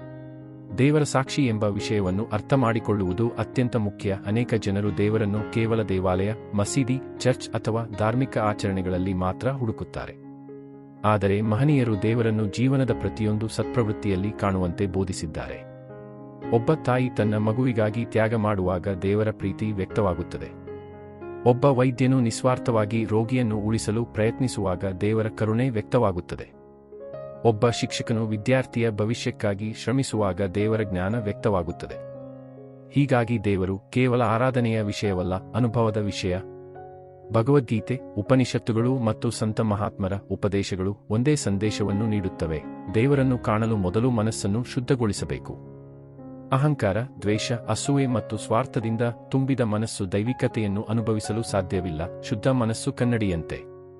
ಹೇಗೆ ಸ್ವಚ್ಛ ಕನ್ನಡಿಯಲ್ಲಿ ನಮ್ಮ ಪ್ರತಿಬಿಂಬ ಸ್ಪಷ್ಟವಾಗಿ ಕಾಣುತ್ತದೆಯೋ ಹಾಗೆಯೇ ಶುದ್ಧ ಮನಸ್ಸಿನಲ್ಲಿ ದೇವರ ಅನುಭವ ಸ್ಪಷ್ಟವಾಗುತ್ತದೆ. ಜೀವನದ ಕೊನೆಯ ಹಂತದಲ್ಲಿ ಮನುಷ್ಯನು ತನ್ನ ಜೀವನವನ್ನು ಹಿಂದಿರುಗಿ ನೋಡುತ್ತಾನೆ. ಆಗ ಅವನಿಗೆ ನೆನಪಾಗುವುದು ಎಷ್ಟು ಹಣ ಗಳಿಸಿದ್ದಾನೆ ಎಂಬುದಲ್ಲ, ಎಷ್ಟು ಜನರ ಜೀವನದಲ್ಲಿ ಬೆಳಕು ತಂದಿದ್ದಾನೆ ಎಂಬುದು, ಎಷ್ಟು ಜನರಿಗೆ ಸಹಾಯ ಮಾಡಿದ್ದಾನೆ ಎಂಬುದು, ಎಷ್ಟು ಪ್ರೀತಿ ಹಂಚಿದ್ದಾನೆ ಎಂಬುದು. ಈ ಸ್ಮೃತಿಗಳೇ ಅವನ ನಿಜವಾದ ಸಂಪತ್ತು.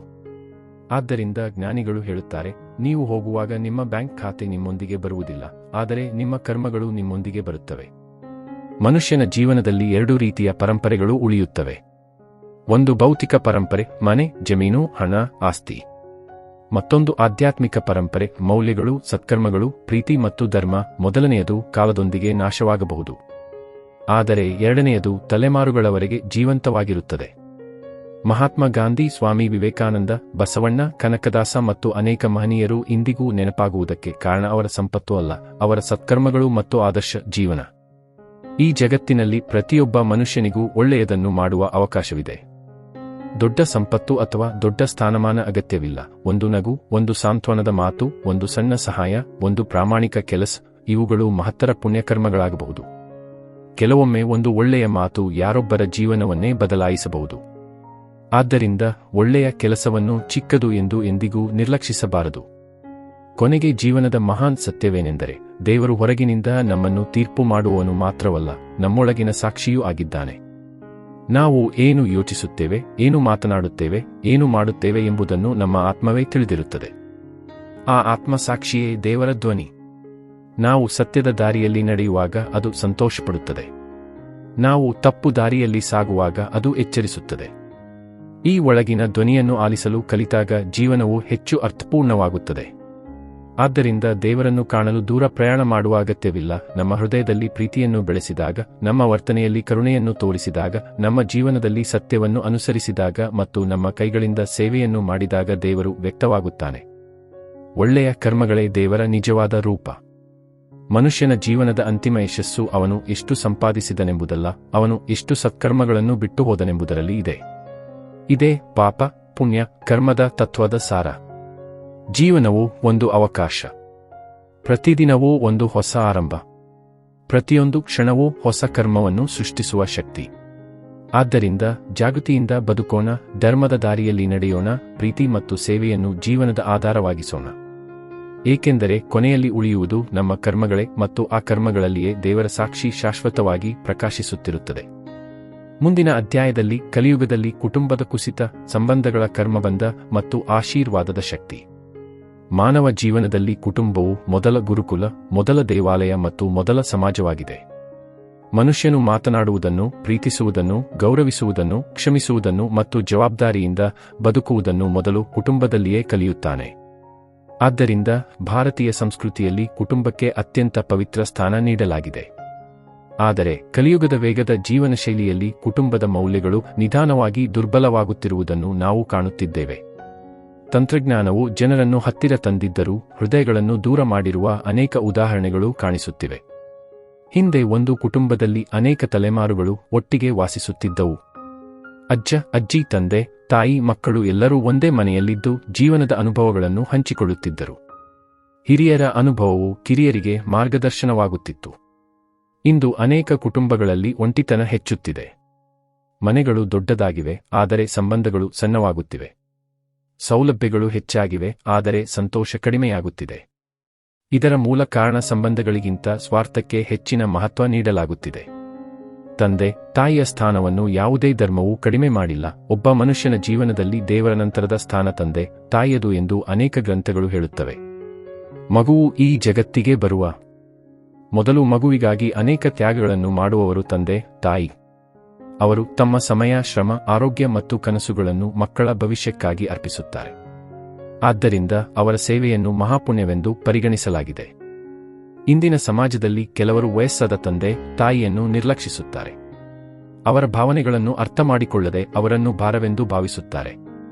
ಕೆಲವರು ವೃದ್ಧಾಶ್ರಮಗಳಿಗೆ ಕಳುಹಿಸುತ್ತಾರೆ. ಕೆಲವರು ಒಂದೇ ಮನೆಯಲ್ಲಿ ಇದ್ದರೂ ಮಾತಾಡಲು ಸಮಯ ಕೊಡದೆ ಮಾನಸಿಕವಾಗಿ ದೂರವಾಗಿರುತ್ತಾರೆ. ಧರ್ಮಶಾಸ್ತ್ರಗಳ ಪ್ರಕಾರ ಇದು ಕೇವಲ ಸಾಮಾಜಿಕ ಸಮಸ್ಯೆಯಲ್ಲ, ಇದು ಕರ್ಮದ ವಿಷಯವೂ ಆಗಿದೆ. ಏಕೆಂದರೆ ಇಂದು ನಾವು ನಮ್ಮ ತಂದೆ ತಾಯಿಯೊಂದಿಗೆ ಹೇಗೆ ನಡೆದುಕೊಳ್ಳುತ್ತೇವೆಯೋ ನಾಳೆ ನಮ್ಮ ಮಕ್ಕಳು ನಮ್ಮೊಂದಿಗೆ ಹಾಗೆಯೇ ನಡೆದುಕೊಳ್ಳುವ ಸಾಧ್ಯತೆ ಇದೆ. ಕರ್ಮದ ನಿಯಮವು ಜೀವನದಲ್ಲಿ ಅನೇಕ ಬಾರಿ ಇದೇ ರೀತಿಯಲ್ಲಿ ಕಾರ್ಯನಿರ್ವಹಿಸುತ್ತದೆ. ತಂದೆ ತಾಯಿಯ ಆಶೀರ್ವಾದವು ಅದೃಶ್ಯ ಶಕ್ತಿಯಂತಿದೆ ಎಂದು ಅನೇಕ ಮಹನೀಯರು ಹೇಳಿದ್ದಾರೆ. ನಿಜವಾದ ಆಶೀರ್ವಾದವು ಕೇವಲ ಮಾತಲ್ಲ, ಅದು ಹೃದಯದಿಂದ ಹೊರಹೊಮ್ಮುವ ಶುಭಾಶಯ. ಹಿರಿಯರ ಆಶೀರ್ವಾದ ಪಡೆದ ವ್ಯಕ್ತಿ ಅನೇಕ ಅಡೆತಡೆಗಳನ್ನು ಸುಲಭವಾಗಿ ದಾಟುತ್ತಾನೆ ಎಂಬ ನಂಬಿಕೆ ಇದೆ. ಅದೇ ರೀತಿ ಅವರ ಮನಸ್ಸಿಗೆ ನೋವುಂಟು ಮಾಡುವುದು ಜೀವನದಲ್ಲಿ ಅನಾವಶ್ಯಕ ಅಶಾಂತಿಯನ್ನು ಉಂಟುಮಾಡಬಹುದು ಎಂದು ಧಾರ್ಮಿಕ ಪರಂಪರೆಗಳು ಎಚ್ಚರಿಸುತ್ತವೆ. ಗಂಡ ಹೆಂಡತಿಯ ಸಂಬಂಧವು ಕರ್ಮದ ದೃಷ್ಟಿಯಿಂದ ಅತ್ಯಂತ ಮಹತ್ವದ್ದಾಗಿದೆ. ಮದುವೆಯು ಕೇವಲ ಇಬ್ಬರ ಒಪ್ಪಂದವಲ್ಲ, ಅದು ಎರಡು ಜೀವನಗಳ ಸಂಯೋಗ. ಒಬ್ಬರ ಸಂತೋಷ ಮತ್ತೊಬ್ಬರ ಜವಾಬ್ದಾರಿಯಾಗುತ್ತದೆ. ಪರಸ್ಪರ ಗೌರವ, ನಿಷ್ಠೆ ಮತ್ತು ಅರ್ಥಮಾಡಿಕೊಳ್ಳುವ ಮನೋಭಾವವಿಲ್ಲದೆ ಕುಟುಂಬದ ನೆಲೆ ಗಟ್ಟಿಯಾಗುವುದಿಲ್ಲ. ಇಂದಿನ ಅನೇಕ ಸಮಸ್ಯೆಗಳ ಮೂಲ ಸಂವಹನದ ಕೊರತೆ. ಜನರು ಪರಸ್ಪರ ಕೇಳುವುದಕ್ಕಿಂತ ಮಾತನಾಡುವುದರಲ್ಲಿ ಹೆಚ್ಚು ಆಸಕ್ತಿ ತೋರಿಸುತ್ತಾರೆ. ಅರ್ಥಮಾಡಿಕೊಳ್ಳುವುದಕ್ಕಿಂತ ತೀರ್ಪು ನೀಡಲು ಮುಂದಾಗುತ್ತಾರೆ. ಇದರಿಂದ ಸಂಬಂಧಗಳಲ್ಲಿ ದೂರ ಹೆಚ್ಚಾಗುತ್ತದೆ. ಕರ್ಮದ ದೃಷ್ಟಿಯಿಂದ ನೋಡಿದರೆ ಪ್ರತಿಯೊಂದು ಸಂಬಂಧವೂ ಒಂದು ಪಾಠವನ್ನು ಕಲಿಸಲು ಬರುತ್ತದೆ. ಕೆಲವು ಸಂಬಂಧಗಳು ಸಂತೋಷವನ್ನು ನೀಡುತ್ತವೆ, ಕೆಲವು ಸಂಬಂಧಗಳು ಕಷ್ಟವನ್ನು ನೀಡುತ್ತವೆ. ಆದರೆ ಎರಡೂ ನಮ್ಮ ಬೆಳವಣಿಗೆಗೆ ಸಹಾಯ ಮಾಡುತ್ತವೆ. ನಮಗೆ ನೋವು ನೀಡಿದ ವ್ಯಕ್ತಿಗಳಿಂದ ನಾವು ಸಹನೆ ಮತ್ತು ಕ್ಷಮೆಯನ್ನು ಕಲಿಯಬಹುದು. ನಮಗೆ ಪ್ರೀತಿ ನೀಡಿದವರಿಂದ ಕೃತಜ್ಞತೆಯನ್ನು ಕಲಿಯಬಹುದು. ಆದ್ದರಿಂದ ಪ್ರತಿಯೊಂದು ಸಂಬಂಧಕ್ಕೂ ಒಂದು ಆಧ್ಯಾತ್ಮಿಕ ಉದ್ದೇಶವಿದೆ ಎಂದು ಪರಿಗಣಿಸಲಾಗುತ್ತದೆ. ಮಕ್ಕಳು ಕುಟುಂಬದ ಭವಿಷ್ಯ. ಅವರು ಕೇವಲ ನಮ್ಮ ಸಂತೋಷಕ್ಕಾಗಿ ಹುಟ್ಟಿರುವವರಲ್ಲ, ಅವರ ಜೀವನವನ್ನು ಉತ್ತಮಗೊಳಿಸುವ ಜವಾಬ್ದಾರಿ ನಮ್ಮದಾಗಿದೆ. ಇಂದಿನ ಕಾಲದಲ್ಲಿ ಅನೇಕ ಪೋಷಕರು ಮಕ್ಕಳಿಗೆ ಸೌಲಭ್ಯಗಳನ್ನು ನೀಡುತ್ತಾರೆ, ಆದರೆ ಸಮಯವನ್ನು ನೀಡುವುದಿಲ್ಲ. ದುಬಾರಿ ವಸ್ತುಗಳನ್ನು ಖರೀದಿಸುತ್ತಾರೆ, ಆದರೆ ಪ್ರೀತಿಯ ಮಾತುಗಳನ್ನು ಹಂಚಿಕೊಳ್ಳುವುದಿಲ್ಲ. ಶಿಕ್ಷಣದ ಮೇಲೆ ಒತ್ತಡ ಹಾಕುತ್ತಾರೆ, ಆದರೆ ಮೌಲ್ಯಗಳ ಶಿಕ್ಷಣವನ್ನು ಮರೆತು ಬಿಡುತ್ತಾರೆ. ಇದರ ಪರಿಣಾಮವಾಗಿ ಮಕ್ಕಳು ಜ್ಞಾನವನ್ನು ಪಡೆಯಬಹುದು, ಆದರೆ ಜೀವನದ ಜಾಣ್ಮೆಯನ್ನು ಕಳೆದುಕೊಳ್ಳಬಹುದು. ಸಂಬಂಧಗಳಲ್ಲಿ ಕ್ಷಮೆಯ ಮಹತ್ವವನ್ನು ಅರ್ಥಮಾಡಿಕೊಳ್ಳುವುದು ಅತ್ಯಗತ್ಯ. ಮನುಷ್ಯನಾಗಿ ನಾವು ಎಲ್ಲರೂ ತಪ್ಪುಗಳನ್ನು ಮಾಡುತ್ತೇವೆ. ಕೆಲವೊಮ್ಮೆ ಕೋಪದಲ್ಲಿ ಮಾತನಾಡಿದ ಮಾತುಗಳು, ಅಹಂಕಾರದಲ್ಲಿ ತೆಗೆದುಕೊಂಡ ನಿರ್ಧಾರಗಳು ಅಥವಾ ಅಜ್ಞಾನದಿಂದ ಮಾಡಿದ ತಪ್ಪುಗಳು ಸಂಬಂಧಗಳಿಗೆ ಗಾಯ ಉಂಟುಮಾಡುತ್ತವೆ. ಆದರೆ ಕ್ಷಮೆಯು ಆ ಗಾಯವನ್ನು ಗುಣಪಡಿಸುವ ಔಷಧಿಯಾಗಿದೆ. ಕ್ಷಮಿಸುವುದು ದುರ್ಬಲತೆಯಲ್ಲ, ಅದು ಆಂತರಿಕ ಶಕ್ತಿಯ ಸಂಕೇತ. ಕ್ಷಮೆಯ ಮೂಲಕ ನಾವು ಕೇವಲ ಮತ್ತೊಬ್ಬರನ್ನು ಮುಕ್ತಗೊಳಿಸುವುದಿಲ್ಲ, ನಮ್ಮ ಮನಸ್ಸನ್ನು ಮುಕ್ತಗೊಳಿಸುತ್ತೇವೆ. ಆಧುನಿಕ ಜೀವನದಲ್ಲಿ ಪಾಪ ಮತ್ತು ಪುಣ್ಯದ ರೂಪಗಳು ಬದಲಾಗಿವೆ. ಹಿಂದೆ ಪಾಪ ಎಂದರೆ ಕಳ್ಳತನ, ಹಿಂಸೆ ಅಥವಾ ಸುಳ್ಳು ಎಂದು ಮಾತ್ರ ಭಾವಿಸಲಾಗುತ್ತಿತ್ತು. ಆದರೆ ಇಂದು ಸಾಮಾಜಿಕ ಜಾಲತಾಣಗಳಲ್ಲಿ ಸುಳ್ಳು ಮಾಹಿತಿ ಹಂಚುವುದು, ಯಾರಾದರೂ ವ್ಯಕ್ತಿಯ ಮಾನಹಾನಿ ಮಾಡುವುದು, ವಂಚನೆ ಮೂಲಕ ಹಣ ಗಳಿಸುವುದು, ಪರಿಸರವನ್ನು ಹಾಳು ಮಾಡುವುದು, ದುರ್ಬಲರನ್ನು ಶೋಷಿಸುವುದು ಇವೆಲ್ಲವೂ ಪಾಪದ ಆಧುನಿಕ ರೂಪಗಳಾಗಿವೆ. ಅದೇ ರೀತಿ ಪುಣ್ಯವು ಕೇವಲ ದೇವಾಲಯದಲ್ಲಿ ಪೂಜೆ ಮಾಡುವುದಲ್ಲ, ಶಿಕ್ಷಣಕ್ಕೆ ನೆರವು ನೀಡುವುದು, ಪರಿಸರ ಸಂರಕ್ಷಣೆ, ರಕ್ತದಾನ, ಅಂಗದಾನ, ಸಮಾಜ ಸೇವೆ ಮತ್ತು ಮಾನವೀಯತೆಯನ್ನು ಉಳಿಸುವ ಕಾರ್ಯಗಳು ಆಧುನಿಕ ಕಾಲದ ಮಹತ್ವದ ಪುಣ್ಯಕರ್ಮಗಳಾಗಿವೆ. ಇಂದು ಮನುಷ್ಯನು ಅನೇಕ ಜನರೊಂದಿಗೆ ಸಂಪರ್ಕದಲ್ಲಿದ್ದರೂ ನಿಜವಾದ ಸಂಬಂಧಗಳ ಕೊರತೆಯನ್ನು ಅನುಭವಿಸುತ್ತಿದ್ದಾನೆ. ಇದರ ಕಾರಣ ಸಂಬಂಧಗಳನ್ನು ಉಪಯೋಗಿಸುವ ವಸ್ತುವಿನಂತೆ ನೋಡುವ ಪ್ರವೃತ್ತಿ. ನಿಜವಾದ ಸಂಬಂಧಗಳು ಲಾಭ ನಷ್ಟದ ಲೆಕ್ಕಾಚಾರದ ಮೇಲೆ ನಿಲ್ಲುವುದಿಲ್ಲ, ಅವು ವಿಶ್ವಾಸ, ಪ್ರೀತಿ ಮತ್ತು ತ್ಯಾಗದ ಮೇಲೆ ನಿಂತಿರುತ್ತವೆ. ಒಂದು ಕುಟುಂಬದಲ್ಲಿ ಎಲ್ಲರೂ ಪರಸ್ಪರ ಗೌರವಿಸಿದರೆ ಆ ಮನೆ ದೇವಾಲಯದಂತಾಗುತ್ತದೆ. ಅಲ್ಲಿ ಶಾಂತಿ ನೆಲೆಸುತ್ತದೆ. ಕೊನೆಗೆ ಜೀವನದ ಅತ್ಯಂತ ದೊಡ್ಡ ಸಂಪತ್ತು ಬ್ಯಾಂಕ್ ಖಾತೆಯಲ್ಲಿ ಇರುವ ಹಣವಲ್ಲ, ನಮ್ಮ ಬಗ್ಗೆ ಪ್ರೀತಿಯಿಂದ ನೆನಪಿಸಿಕೊಳ್ಳುವ ಜನರೇ ನಮ್ಮ ನಿಜವಾದ ಸಂಪತ್ತು. ನಾವು ಬಿಟ್ಟು ಹೋಗುವ ಆಸ್ತಿಗಿಂತ ನಾವು ಬಿಟ್ಟು ಹೋಗುವ ಮೌಲ್ಯಗಳು ಹೆಚ್ಚು ಕಾಲ ಉಳಿಯುತ್ತವೆ. ಮಕ್ಕಳು ನಮ್ಮ ಮಾತುಗಳನ್ನು ಮರೆತು ಬಿಡಬಹುದು, ಆದರೆ ನಮ್ಮ ನಡೆನುಡಿಗಳನ್ನು ಮರೆಯುವುದಿಲ್ಲ. ಸಮಾಜ ನಮ್ಮ ಸಂಪತ್ತನ್ನು ಮರೆತು ಬಿಡಬಹುದು, ಆದರೆ ನಮ್ಮ ಒಳ್ಳೆಯತನವನ್ನು ನೆನಪಿಟ್ಟುಕೊಳ್ಳುತ್ತದೆ. ಆದ್ದರಿಂದ ಕುಟುಂಬವನ್ನು ಕಾಪಾಡುವುದು, ಸಂಬಂಧಗಳನ್ನು ಗೌರವಿಸುವುದು, ಹಿರಿಯರನ್ನು ಸನ್ಮಾನಿಸುವುದು, ಮಕ್ಕಳಿಗೆ ಮೌಲ್ಯಗಳನ್ನು ಕಲಿಸುವುದು ಮತ್ತು ಪ್ರೀತಿಯಿಂದ ಬದುಕುವುದು ಕೇವಲ ಸಾಮಾಜಿಕ ಕರ್ತವ್ಯವಲ್ಲ, ಅದು ಒಂದು ಮಹಾನ್ ಆಧ್ಯಾತ್ಮಿಕ ಸಾಧನೆಯೂ ಆಗಿದೆ. ಇಂತಹ ಜೀವನವೇ ಪುಣ್ಯವನ್ನು ಹೆಚ್ಚಿಸುತ್ತದೆ, ಕರ್ಮವನ್ನು ಶುದ್ಧಗೊಳಿಸುತ್ತದೆ ಮತ್ತು ದೇವರ ಅನುಗ್ರಹಕ್ಕೆ ದಾರಿ ಮಾಡಿಕೊಡುತ್ತದೆ. ಒಂದು ದಿನ ಜೀವನದ ಕೊನೆಯಲ್ಲಿ ಹಿಂದಿರುಗಿ ನೋಡಿದಾಗ ನಾವು ಎಷ್ಟು ಸಂಪಾದಿಸಿದ್ದೇವೆ ಎಂಬುದಕ್ಕಿಂತ ಎಷ್ಟು ಹೃದಯಗಳನ್ನು ಗೆದ್ದಿದ್ದೇವೆ ಎಂಬುದೇ ಮುಖ್ಯವಾಗುತ್ತದೆ. ಏಕೆಂದರೆ ಕೊನೆಯಲ್ಲಿ ಉಳಿಯುವುದು ಸಂಬಂಧಗಳ ಪ್ರೀತಿ, ಸತ್ಕರ್ಮಗಳ ನೆನಪು ಮತ್ತು ಆತ್ಮಕ್ಕೆ ದೊರೆಯುವ ಶಾಂತಿಯೇ ಆಗಿದೆ. ಮುಂದಿನ ಅಧ್ಯಾಯದಲ್ಲಿ ಧನ, ಅಧಿಕಾರ, ಅಹಂಕಾರ, ದುರಾಸೆ ಮತ್ತು ಅವುಗಳ ಕರ್ಮಫಲ ವಿವರ. ಇಲ್ಲಿ ರಾವಣ, ದುರ್ಯೋಧನ, ಕರ್ಣ, ಹರಿಶ್ಚಂದ್ರ, ಬಸವಣ್ಣ ಮುಂತಾದ ಉದಾಹರಣೆಗಳೊಂದಿಗೆ ಮಹಾಪಾಠ. ಮಾನವ ಇತಿಹಾಸವನ್ನು ಗಮನಿಸಿದರೆ ಒಂದು ಸತ್ಯ ಸ್ಪಷ್ಟವಾಗಿ ಕಾಣುತ್ತದೆ. ಮನುಷ್ಯನಿಗೆ ದೊರೆಯುವ ಅತ್ಯಂತ ದೊಡ್ಡ ಪರೀಕ್ಷೆಗಳು ಬಡತನದಿಂದ ಮಾತ್ರ ಬರುವುದಿಲ್ಲ, ಸಂಪತ್ತು, ಅಧಿಕಾರ ಮತ್ತು ಯಶಸ್ಸಿನಿಂದಲೂ ಬರುತ್ತವೆ. ಕಷ್ಟದ ಸಮಯದಲ್ಲಿ ದೇವರನ್ನು ನೆನಪಿಸುವವರು ಹಲವರು. ಆದರೆ ಸುಖದ ಸಮಯದಲ್ಲಿಯೂ ಧರ್ಮವನ್ನು ಮರೆಯದವರು ಮಾತ್ರ ನಿಜವಾದ ಜ್ಞಾನಿಗಳು. ಆದ್ದರಿಂದಲೇ ಶಾಸ್ತ್ರಗಳು ಧನ ಮತ್ತು ಅಧಿಕಾರವನ್ನು ಶಾಪವೆಂದು ಹೇಳುವುದಿಲ್ಲ, ಆದರೆ ಅವುಗಳನ್ನು ಸರಿಯಾಗಿ ಬಳಸಲು ಎಚ್ಚರಿಕೆ ನೀಡುತ್ತವೆ. ಧನವು ಒಂದು ಶಕ್ತಿ. ಅದು ಒಳ್ಳೆಯ ಕೈಯಲ್ಲಿ ಇದ್ದರೆ ಸಾವಿರಾರು ಜನರ ಜೀವನವನ್ನು ಬೆಳಗಿಸಬಹುದು. ತಪ್ಪು ಕೈಯಲ್ಲಿ ಇದ್ದರೆ ಅನೇಕ ಜನರ ದುಃಖಕ್ಕೆ ಕಾರಣವಾಗಬಹುದು. ಬೆಂಕಿಯಂತೆ ಧನವೂ ಆಗಿದೆ. ಅಡುಗೆ ಮಾಡಲು ಬಳಸಿದರೆ ಜೀವನಕ್ಕೆ ಸಹಾಯ ಮಾಡುತ್ತದೆ, ನಿಯಂತ್ರಣ ಕಳೆದುಕೊಂಡರೆ ಎಲ್ಲವನ್ನೂ ಸುಡುತ್ತದೆ. ಹೀಗಾಗಿ ಧನದ ಮೌಲ್ಯ ಅದು ಎಷ್ಟು ಇದೆ ಎಂಬುದರಲ್ಲಿ ಅಲ್ಲ, ಅದು ಹೇಗೆ ಬಳಸಲ್ಪಡುತ್ತದೆ ಎಂಬುದರಲ್ಲಿ ಇದೆ. ಇಂದಿನ ಸಮಾಜದಲ್ಲಿ ಅನೇಕರು ಹಣವನ್ನೇ ಜೀವನದ ಅಂತಿಮ ಗುರಿಯೆಂದು ಭಾವಿಸುತ್ತಾರೆ. ಹಣದ ಹಿಂದೆ ಓಡುವುದರಲ್ಲಿ ತಪ್ಪಿಲ್ಲ, ಆದರೆ ಹಣಕ್ಕಾಗಿ ಸತ್ಯವನ್ನು ಕಳೆದುಕೊಳ್ಳುವುದು, ಸಂಬಂಧಗಳನ್ನು ಮುರಿಯುವುದು, ಇತರರನ್ನು ಮೋಸ ಮಾಡುವುದು ಅಥವಾ ಅನ್ಯಾಯದ ಮಾರ್ಗವನ್ನು ಆರಿಸುವುದು ಕರ್ಮದ ದೃಷ್ಟಿಯಿಂದ ಅಪಾಯಕಾರಿಯಾಗಿದೆ. ಹಣದಿಂದ ಮನೆ ಕಟ್ಟಬಹುದು, ಆದರೆ ಕುಟುಂಬವನ್ನು ಕಟ್ಟಲು ಸಾಧ್ಯವಿಲ್ಲ. ಹಣದಿಂದ ಔಷಧಿ ಖರೀದಿಸಬಹುದು, ಆದರೆ ಆರೋಗ್ಯವನ್ನು ಖರೀದಿಸಲು ಸಾಧ್ಯವಿಲ್ಲ. ಹಣದಿಂದ ಹಾಸಿಗೆ ಖರೀದಿಸಬಹುದು, ಆದರೆ ನಿದ್ರೆಯನ್ನು ಖರೀದಿಸಲು ಸಾಧ್ಯವಿಲ್ಲ. ಹಣದಿಂದ ಜನರನ್ನು ಸುತ್ತಲೂ ಸೇರಿಸಬಹುದು, ಆದರೆ ನಿಜವಾದ ಪ್ರೀತಿಯನ್ನು ಖರೀದಿಸಲು ಸಾಧ್ಯವಿಲ್ಲ. ರಾಮಾಯಣದಲ್ಲಿ ರಾವಣನ ಕತೆ ಅಹಂಕಾರದ ಪರಿಣಾಮವನ್ನು ಸ್ಪಷ್ಟವಾಗಿ ತೋರಿಸುತ್ತದೆ. ರಾವಣನು ಸಾಮಾನ್ಯ ವ್ಯಕ್ತಿಯಾಗಿರಲಿಲ್ಲ, ಅವನು ಮಹಾಜ್ಞಾನಿ, ಮಹಾಶಿವಭಕ್ತ ಮತ್ತು ಅಪಾರ ಶಕ್ತಿಯುಳ್ಳ ರಾಜ. ಅವನ ಬಳಿ ಸಂಪತ್ತು, ವೈಭವ ಮತ್ತು ಅಧಿಕಾರ ಎಲ್ಲವೂ ಇತ್ತು.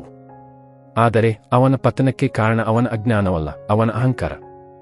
ತನ್ನ ಶಕ್ತಿಯ ಮೇಲೆ ಅತಿಯಾದ ನಂಬಿಕೆ ಇಟ್ಟುಕೊಂಡು ಧರ್ಮವನ್ನು ಮರೆತನು.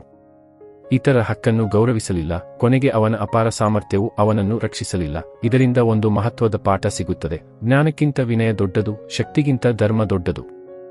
ಮಹಾಭಾರತದಲ್ಲಿ ದುರ್ಯೋಧನನ ಜೀವನವು ಇದೇ ಸಂದೇಶವನ್ನು ನೀಡುತ್ತದೆ. ಅವನಿಗೆ ರಾಜ್ಯವಿತ್ತು, ಸೈನ್ಯವಿತ್ತು, ಬೆಂಬಲಿಗರಿದ್ದರು. ಆದರೆ ಅವನ ಮನಸ್ಸಿನಲ್ಲಿ ಅಸೂಯೆ ಮತ್ತು ದುರಾಸೆ ತುಂಬಿಕೊಂಡಿದ್ದವು. ಪಾಂಡವರ ಯಶಸ್ಸನ್ನು ಸಹಿಸಲಾಗಲಿಲ್ಲ, ಅನ್ಯಾಯದ ಮಾರ್ಗವನ್ನು ಆರಿಸಿಕೊಂಡನು. ಶ್ರೀಕೃಷ್ಣನು ಅನೇಕ ಬಾರಿ ಶಾಂತಿಯ ದಾರಿಯನ್ನು ತೋರಿಸಿದರೂ ಅವನು ಕೇಳಲಿಲ್ಲ. ಕೊನೆಗೆ ಅವನ ಅಧಿಕಾರ ಮತ್ತು ಸಂಪತ್ತು ಅವನನ್ನು ಉಳಿಸಲಿಲ್ಲ, ಏಕೆಂದರೆ ಅಧರ್ಮದ ಮೇಲೆ ಕಟ್ಟಿದ ಯಾವುದೇ ವಿಜಯ ಶಾಶ್ವತವಾಗಿರುವುದಿಲ್ಲ. ಮಹಾಭಾರತದಲ್ಲಿಯೇ ಕರ್ಣನ ಕತೆ ಮತ್ತೊಂದು ಮಹತ್ವದ ಪಾಠವನ್ನು ನೀಡುತ್ತದೆ. ಕರ್ಣನು ದಾನಶೂರ, ಧೈರ್ಯಶಾಲಿ ಮತ್ತು ಮಹಾಯೋಧ. ಅವನ ಅನೇಕ ಗುಣಗಳು ಇಂದಿಗೂ ಜನರನ್ನು ಪ್ರೇರೇಪಿಸುತ್ತವೆ. ಆದರೆ ಅವನು ತಿಳಿದಿದ್ದರೂ ಅಧರ್ಮದ ಪರ ನಿಂತನು. ವ್ಯಕ್ತಿಯ ಗುಣಗಳು ಮಹತ್ವದ್ದಾಗಿದ್ದರೂ ಅವನು ಯಾರ ಪರ ನಿಂತಿದ್ದಾನೆ ಎಂಬುದು ಸಹ ಅಷ್ಟೇ ಮುಖ್ಯ. ಕೆಲವೊಮ್ಮೆ ಒಳ್ಳೆಯ ವ್ಯಕ್ತಿಯು ತಪ್ಪು ಸಂಗತಿಯಿಂದ ತನ್ನ ಜೀವನವನ್ನು ಸಂಕಷ್ಟಕ್ಕೆ ತಳ್ಳಿಕೊಳ್ಳಬಹುದು. ಕರ್ಣನ ಜೀವನ ಈ ಸತ್ಯವನ್ನು ನೆನಪಿಸುತ್ತದೆ. ಇನ್ನೊಂದು ಕಡೆ ಸತ್ಯದ ಪ್ರತೀಕನಾದ ರಾಜ ಹರಿಶ್ಚಂದ್ರನ ಕಥೆಯಿದೆ. ಹರಿಶ್ಚಂದ್ರನು ಅನೇಕ ಕಷ್ಟಗಳನ್ನು ಅನುಭವಿಸಿದನು. ತನ್ನ ರಾಜ್ಯವನ್ನು ಕಳೆದುಕೊಂಡನು. ಕುಟುಂಬದಿಂದ ದೂರವಾಯಿತು. ಅತೀವ ದುಃಖವನ್ನು ಅನುಭವಿಸಿದನು. ಆದರೆ ಸತ್ಯವನ್ನು ಬಿಟ್ಟುಕೊಡಲಿಲ್ಲ. ಕೊನೆಗೆ ಅವನ ಸತ್ಯನಿಷ್ಠೆಯೇ ಅವನನ್ನು ಅಮರನನ್ನಾಗಿ ಮಾಡಿತು. ಇಂದಿಗೂ ಜನರು ಅವನನ್ನು ನೆನಪಿಸಿಕೊಳ್ಳುವುದಕ್ಕೆ ಕಾರಣ ಅವನ ಸಂಪತ್ತು ಅಲ್ಲ, ಅವನ ಸತ್ಯಪ್ರೇಮ. ಕರ್ನಾಟಕದ ಮಹಾನ್ ಸಂತ ಮತ್ತು ಸಮಾಜ ಸುಧಾರಕರಾದ ಬಸವಣ್ಣರು ಕೂಡ ಇದೇ ತತ್ವವನ್ನು ಬೋಧಿಸಿದರು. ಅವರು ಸಂಪತ್ತು ಮತ್ತು ಅಧಿಕಾರಕ್ಕಿಂತ ಮಾನವೀಯತೆಯನ್ನು ದೊಡ್ಡದಾಗಿ ಕಂಡರು. ಕಾಯಕವೇ ಕೈಲಾಸ ಎಂಬ ಅವರ ಸಂದೇಶವು ಕೆಲಸದ ಗೌರವವನ್ನು ತಿಳಿಸುತ್ತದೆ. ಪ್ರತಿಯೊಬ್ಬ ಮನುಷ್ಯನು ಪ್ರಾಮಾಣಿಕವಾಗಿ ದುಡಿಯಬೇಕು ಮತ್ತು ತನ್ನ ಸಂಪಾದನೆಯನ್ನು ಸಮಾಜದ ಹಿತಕ್ಕಾಗಿ ಬಳಸಬೇಕು ಎಂದು ಅವರು ಬೋಧಿಸಿದರು. ಅವರ ಜೀವನವು ಧರ್ಮವು ಕೇವಲ ಪೂಜೆಯಲ್ಲಿ ಅಲ್ಲ, ದೈನಂದಿನ ಜೀವನದ ಸತ್ಯನಿಷ್ಠೆಯಲ್ಲಿಯೂ ಇದೆ ಎಂಬುದನ್ನು ತೋರಿಸುತ್ತದೆ. ಅಹಂಕಾರವು ನಿಧಾನವಾಗಿ ಮನುಷ್ಯನನ್ನು ಕುರುಡನನ್ನಾಗಿ ಮಾಡುತ್ತದೆ. ಮೊದಲಿಗೆ ಅದು ನಾನು ಎಂಬ ಭಾವವನ್ನು ಹೆಚ್ಚಿಸುತ್ತದೆ. ನಂತರ ನಾನೇ ಸರಿ ಎಂಬ ಭಾವನೆ ಮೂಡಿಸುತ್ತದೆ. ಕೊನೆಗೆ ನನಗೆ ಯಾರೂ ಬೇಕಾಗಿಲ್ಲ ಎಂಬ ತಪ್ಪು ಕಲ್ಪನೆಯನ್ನು ಉಂಟುಮಾಡುತ್ತದೆ. ಇದೇ ಪತನದ ಆರಂಭ. ಇತಿಹಾಸದಲ್ಲಿ ಅನೇಕ ಸಾಮ್ರಾಜ್ಯಗಳು ಹೊರಗಿನ ಶತ್ರುಗಳಿಂದ ನಾಶವಾಗಿಲ್ಲ, ತಮ್ಮದೇ ಅಹಂಕಾರದಿಂದ ಕುಸಿದಿವೆ. ದುರಾಸೆಯೂ ಅಷ್ಟೇ ಅಪಾಯಕಾರಿ. ಅಗತ್ಯ ಮತ್ತು ದುರಾಸೆಯ ನಡುವಿನ ವ್ಯತ್ಯಾಸವನ್ನು ಅರ್ಥಮಾಡಿಕೊಳ್ಳಬೇಕು. ಅಗತ್ಯವು ಜೀವನವನ್ನು ಸಾಗಿಸಲು ಬೇಕಾದದ್ದು. ದುರಾಸೆಯು ಎಷ್ಟೇ ಸಿಕ್ಕರೂ ಇನ್ನಷ್ಟು ಬೇಕೆಂದು ಬಯಸುವುದು. ದುರಾಸೆಗೆ ಅಂತ್ಯವಿಲ್ಲ, ಅದು ಮನಸ್ಸನ್ನು ಸದಾ ಅತೃಪ್ತವಾಗಿರಿಸುತ್ತದೆ. ದುರಾಸೆಯ ವ್ಯಕ್ತಿ ಎಷ್ಟೇ ಸಂಪತ್ತು ಹೊಂದಿದ್ದರೂ ಸಂತೋಷವಾಗಿರುವುದಿಲ್ಲ, ಏಕೆಂದರೆ ಅವನ ದೃಷ್ಟಿ ತನ್ನಲ್ಲಿರುವುದರ ಮೇಲೆ ಅಲ್ಲ, ಇಲ್ಲದಿರುವುದರ ಮೇಲೆ ಇರುತ್ತದೆ. ಸಂತೋಷ ಮತ್ತು ತೃಪ್ತಿಯ ನಡುವೆ ಆಳವಾದ ಸಂಬಂಧವಿದೆ. ತೃಪ್ತಿ ಎಂದರೆ ಪ್ರಗತಿಯನ್ನು ನಿಲ್ಲಿಸುವುದಲ್ಲ, ಅದು ಕೃತಜ್ಞತೆಯೊಂದಿಗೆ ಬದುಕುವುದು. ನಮಗೆ ಸಿಕ್ಕಿರುವ ಆಶೀರ್ವಾದಗಳನ್ನು ಗುರುತಿಸುವುದು. ಪ್ರತಿಯೊಂದು ದಿನವೂ ಒಂದು ವರ ಎಂದು ಅರಿಯುವುದು. ಕೃತಜ್ಞತೆಯ ಮನಸ್ಸು ಅಹಂಕಾರವನ್ನು ಕಡಿಮೆ ಮಾಡುತ್ತದೆ, ಕರುಣೆಯನ್ನು ಹೆಚ್ಚಿಸುತ್ತದೆ, ಜೀವನವನ್ನು ಅರ್ಥಪೂರ್ಣವಾಗಿಸುತ್ತದೆ. ಇಂದಿನ ಜಗತ್ತಿನಲ್ಲಿ ಯಶಸ್ಸನ್ನು ಸಾಮಾನ್ಯವಾಗಿ ಹಣ, ಮನೆ, ಕಾರು ಮತ್ತು ಹುದ್ದೆಗಳ ಮೂಲಕ ಅಳೆಯಲಾಗುತ್ತದೆ. ಆದರೆ ಕರ್ಮದ ದೃಷ್ಟಿಯಿಂದ ಯಶಸ್ಸಿನ ಅಳತೆ ಬೇರೆ. ನೀವು ಎಷ್ಟು ಜನರಿಗೆ ಸಹಾಯ ಮಾಡಿದ್ದೀರಿ? ನಿಮ್ಮ ಕಾರಣದಿಂದ ಎಷ್ಟು ಜನರ ಜೀವನದಲ್ಲಿ ಸಂತೋಷ ಬಂದಿದೆ? ನಿಮ್ಮ ಬಗ್ಗೆ ಜನರು ಭಯದಿಂದ ನೆನಪಿಸಿಕೊಳ್ಳುತ್ತಾರೆಯೇ ಅಥವಾ ಪ್ರೀತಿಯಿಂದ ನೆನಪಿಸಿಕೊಳ್ಳುತ್ತಾರೆಯೇ? ಇವೇ ನಿಜವಾದ ಪ್ರಶ್ನೆಗಳು. ಒಬ್ಬ ವ್ಯಕ್ತಿ ತನ್ನ ಸಂಪತ್ತನ್ನು ಕೇವಲ ತನ್ನ ಸುಖಕ್ಕಾಗಿ ಬಳಸಿದರೆ ಅವನ ಪ್ರಭಾವ ಅವನ ಜೀವನದವರೆಗೆ ಮಾತ್ರ, ಆದರೆ ಅದೇ ಸಂಪತ್ತನ್ನು ಸಮಾಜದ ಹಿತಕ್ಕಾಗಿ ಬಳಸಿದರೆ ಅವನ ಪ್ರಭಾವ ಅನೇಕ ತಲೆಮಾರುಗಳವರೆಗೆ ಮುಂದುವರಿಯುತ್ತದೆ. ಶಾಲೆ ಕಟ್ಟುವವನು, ಆಸ್ಪತ್ರೆ ನಿರ್ಮಿಸುವವನು, ವಿದ್ಯಾರ್ಥಿಗಳಿಗೆ ನೆರವಾಗುವವನು ಅಥವಾ ಬಡವರಿಗೆ ಆಶ್ರಯ ನೀಡುವವನು ತನ್ನ ಕರ್ಮದ ಮೂಲಕ ಶಾಶ್ವತವಾದ ಗುರುತನ್ನು ಬಿಡುತ್ತಾನೆ. ಆದ್ದರಿಂದ ಧನ, ಅಧಿಕಾರ ಮತ್ತು ಯಶಸ್ಸು ಜೀವನದ ಶತ್ರುಗಳಲ್ಲ, ಅವು ಪರೀಕ್ಷೆಗಳು. ಅವುಗಳನ್ನು ಧರ್ಮದೊಂದಿಗೆ ಬಳಸಿದರೆ ಪುಣ್ಯವಾಗುತ್ತವೆ. ಅಹಂಕಾರ ಮತ್ತು ಸ್ವಾರ್ಥದೊಂದಿಗೆ ಬಳಸಿದರೆ ಪಾಪವಾಗುತ್ತವೆ. ಇತಿಹಾಸದ ಮಹಾಪುರುಷರು ನಮಗೆ ನೀಡಿದ ಸಂದೇಶವೂ ಇದೆ.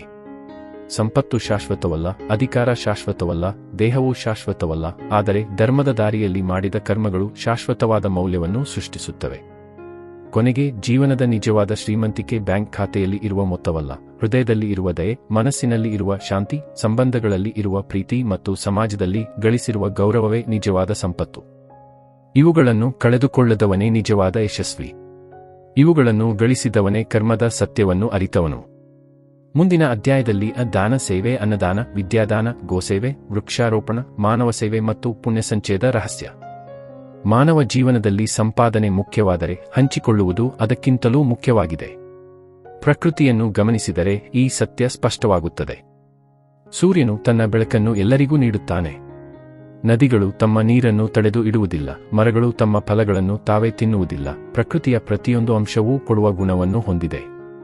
ಇದೇ ಧರ್ಮದ ಮೂಲತತ್ವ. ಮನುಷ್ಯನು ಸಹ ತನ್ನ ಜೀವನದಲ್ಲಿ ಕೇವಲ ಪಡೆಯುವವನಾಗಿರದೆ ಕೊಡುವವನಾಗಬೇಕು. ಈ ಕೊಡುವ ಮನೋಭಾವವೇ ದಾನ, ಸೇವೆ ಮತ್ತು ಪುಣ್ಯದ ಆಧಾರವಾಗಿದೆ. ದಾನ ಎಂದರೆ ಕೇವಲ ಹಣ ಕೊಡುವುದಲ್ಲ, ದಾನ ಎಂದರೆ ನಮ್ಮಲ್ಲಿರುವ ಒಳ್ಳೆಯದನ್ನು ಇನ್ನೊಬ್ಬರ ಹಿತಕ್ಕಾಗಿ ಹಂಚಿಕೊಳ್ಳುವುದು. ಕೆಲವರಿಗೆ ಹಣವಿರುತ್ತದೆ, ಕೆಲವರಿಗೆ ಜ್ಞಾನವಿರುತ್ತದೆ, ಕೆಲವರಿಗೆ ಸಮಯವಿರುತ್ತದೆ, ಕೆಲವರಿಗೆ ಕೌಶಲ್ಯವಿರುತ್ತದೆ. ಇವೆಲ್ಲವೂ ದಾನದ ರೂಪಗಳಾಗಬಹುದು. ಆದ್ದರಿಂದ ದಾನವನ್ನು ಹಣದ ಮಿತಿಯೊಳಗೆ ಮಾತ್ರ ಅರ್ಥಮಾಡಿಕೊಳ್ಳಬಾರದು. ನಿಜವಾದ ದಾನವು ಕರುಣೆಯಿಂದ ಹುಟ್ಟುತ್ತದೆ, ಪ್ರದರ್ಶನದಿಂದ ಅಲ್ಲ. ಭಾರತೀಯ ಸಂಸ್ಕೃತಿಯಲ್ಲಿ ಅನ್ನದಾನಕ್ಕೆ ಅತ್ಯುನ್ನತ ಸ್ಥಾನ ನೀಡಲಾಗಿದೆ. ಹಸಿವು ಮಾನವನ ಮೂಲಭೂತ ಅಗತ್ಯಗಳಲ್ಲಿ ಒಂದು. ಹಸಿದವನಿಗೆ ಅನ್ನ ನೀಡುವುದು ಕೇವಲ ಹೊಟ್ಟೆ ತುಂಬಿಸುವುದಲ್ಲ, ಅದು ಜೀವಕ್ಕೆ ಗೌರವ ನೀಡುವುದಾಗಿದೆ. ಒಬ್ಬ ವ್ಯಕ್ತಿ ಹಸಿವಿನಿಂದ ಬಳಲುತ್ತಿರುವಾಗ ಅವನಿಗೆ ಉಪದೇಶಕ್ಕಿಂತ ಆಹಾರವೇ ಹೆಚ್ಚು ಅಗತ್ಯ. ಆದ್ದರಿಂದ ಅನೇಕ ದೇವಾಲಯಗಳು, ಮಠಗಳು ಮತ್ತು ಧಾರ್ಮಿಕ ಸಂಸ್ಥೆಗಳು ಅನ್ನದಾನವನ್ನು ಪ್ರಮುಖ ಸೇವೆಯಾಗಿ ಪರಿಗಣಿಸುತ್ತವೆ. ಅನ್ನದಾನದ ಮಹತ್ವವನ್ನು ಅರ್ಥಮಾಡಿಕೊಳ್ಳಲು ದೊಡ್ಡ ಸಂಪತ್ತಿನ ಅಗತ್ಯವಿಲ್ಲ. ಒಂದು ರೊಟ್ಟಿ, ಒಂದು ಊಟ ಅಥವಾ ಒಂದು ಗ್ಲಾಸ್ ನೀರು ಸಹ ಅಗತ್ಯವಿರುವ ವ್ಯಕ್ತಿಗೆ ಅಮೂಲ್ಯವಾಗಬಹುದು. ಅನೇಕ ಮಹನೀಯರು ಅನ್ನದಾನವನ್ನು ನೇರ ದೇವಸೇವೆಯೆಂದು ಕರೆದಿದ್ದಾರೆ. ಏಕೆಂದರೆ ಹಸಿದವನ ಮುಖದಲ್ಲಿ ಕಾಣುವ ತೃಪ್ತಿ ದೇವರ ಆಶೀರ್ವಾದದಂತೆ ಪರಿಗಣಿಸಲಾಗುತ್ತದೆ. ವಿದ್ಯಾದಾನವು ಮತ್ತೊಂದು ಮಹತ್ತರ ದಾನವಾಗಿದೆ. ಹಣದ ದಾನವು ಒಂದು ದಿನ ಸಹಾಯ ಮಾಡಬಹುದು, ಆದರೆ ಶಿಕ್ಷಣದ ದಾನವು ಒಂದು ಜೀವನವನ್ನೇ ಬದಲಾಯಿಸಬಹುದು.